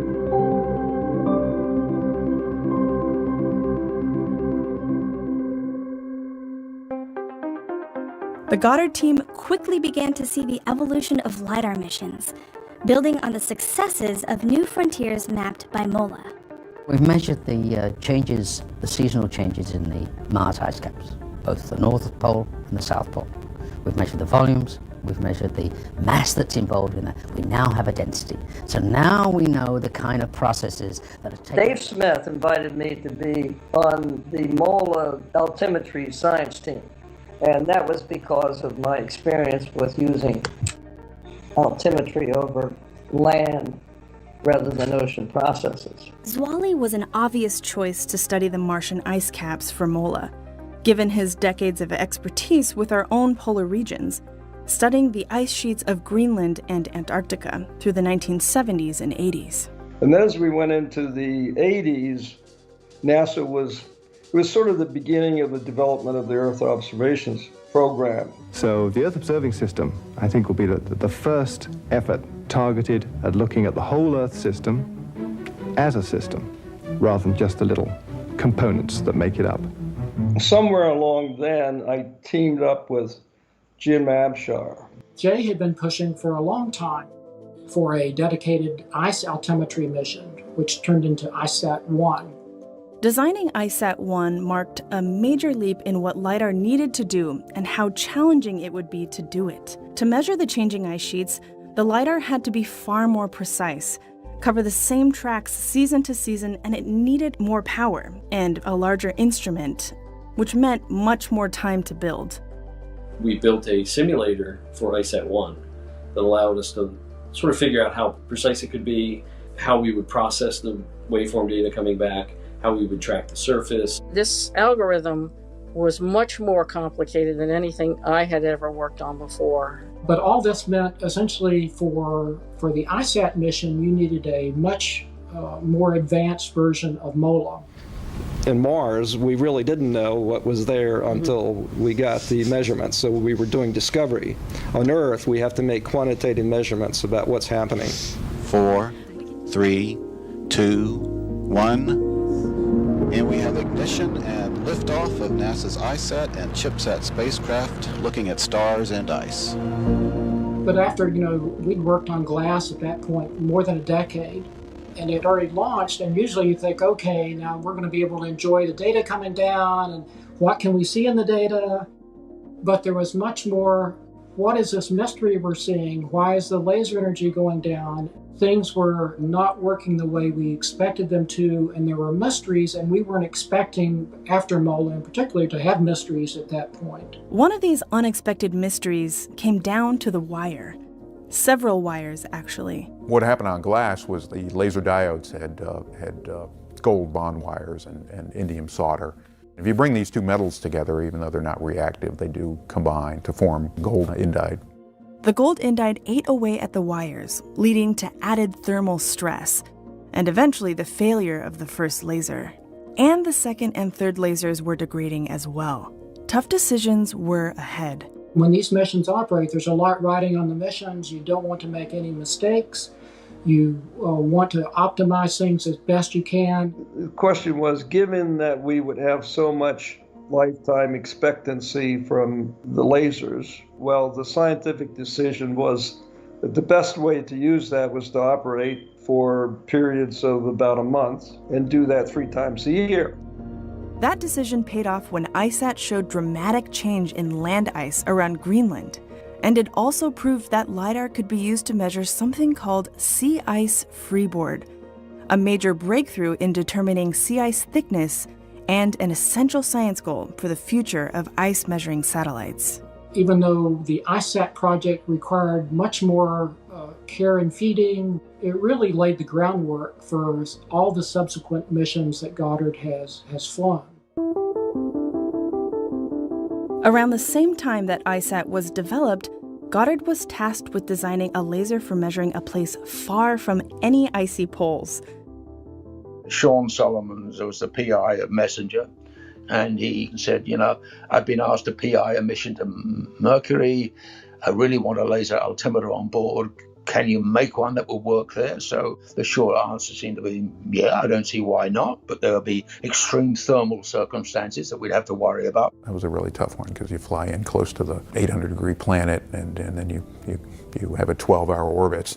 The temperature changes by tens of degrees in a few minutes. It had to always shield itself from the sun constantly, which meant that in orbit it was often at a very high angle. It was a challenge to try to continually figure out where the surface of Mercury was. And then they wanted to be small, much smaller than MOLA. I think it's ended up to a quarter or a fifth of the size. But I remember the manager who was running it for us at the time kind of said, you realize I've thinned every wire in this electronic package so thin that you better not look at it twice because it might break. But that's the level we had to go to get within the 7 kilograms, okay? And MLA was the laser altimeter that we proposed, and this was really pushed the limits of what we could reasonably expect to do. Despite the extreme environmental gauntlet, the Mercury laser altimeter kept on collecting data for 4 years, right up until the very end when Messenger crashed into Mercury in 2015. But before that, it captured historic views of the planet's topography. It is time for America to take the next steps. Beginning no later than 2008, we will send a series of robotic missions to the lunar surface to research and prepare for future human exploration. And then one day, the president, I think it was George Bush, suddenly decided we're going to go back to the moon. Wow, all of a sudden, okay? We've been thinking about putting a LiDAR around the moon for a long time, actually. And I really wanted to have a crack at doing a good one instrument for the moon. I mean, my interest was in gravity and topography, two things that need to come together to measure the structure of a planet. And then all of a sudden, we got a call from headquarters. Can you design a LiDAR around the moon, to map the topography? And so the instruments were chosen from proposals based on the ability to help select sites and determine the safety of landing in particular sites on the moon. The LiDAR would be the Lunar Orbiter Laser Altimeter, or LOLA, and it marked another leap into laser altimetry. We also came up with the idea of having multiple beams. We managed to put 5 beams on the surface, and that kind of changed the observational strategy, if you know what I mean, of 5 parallel beams.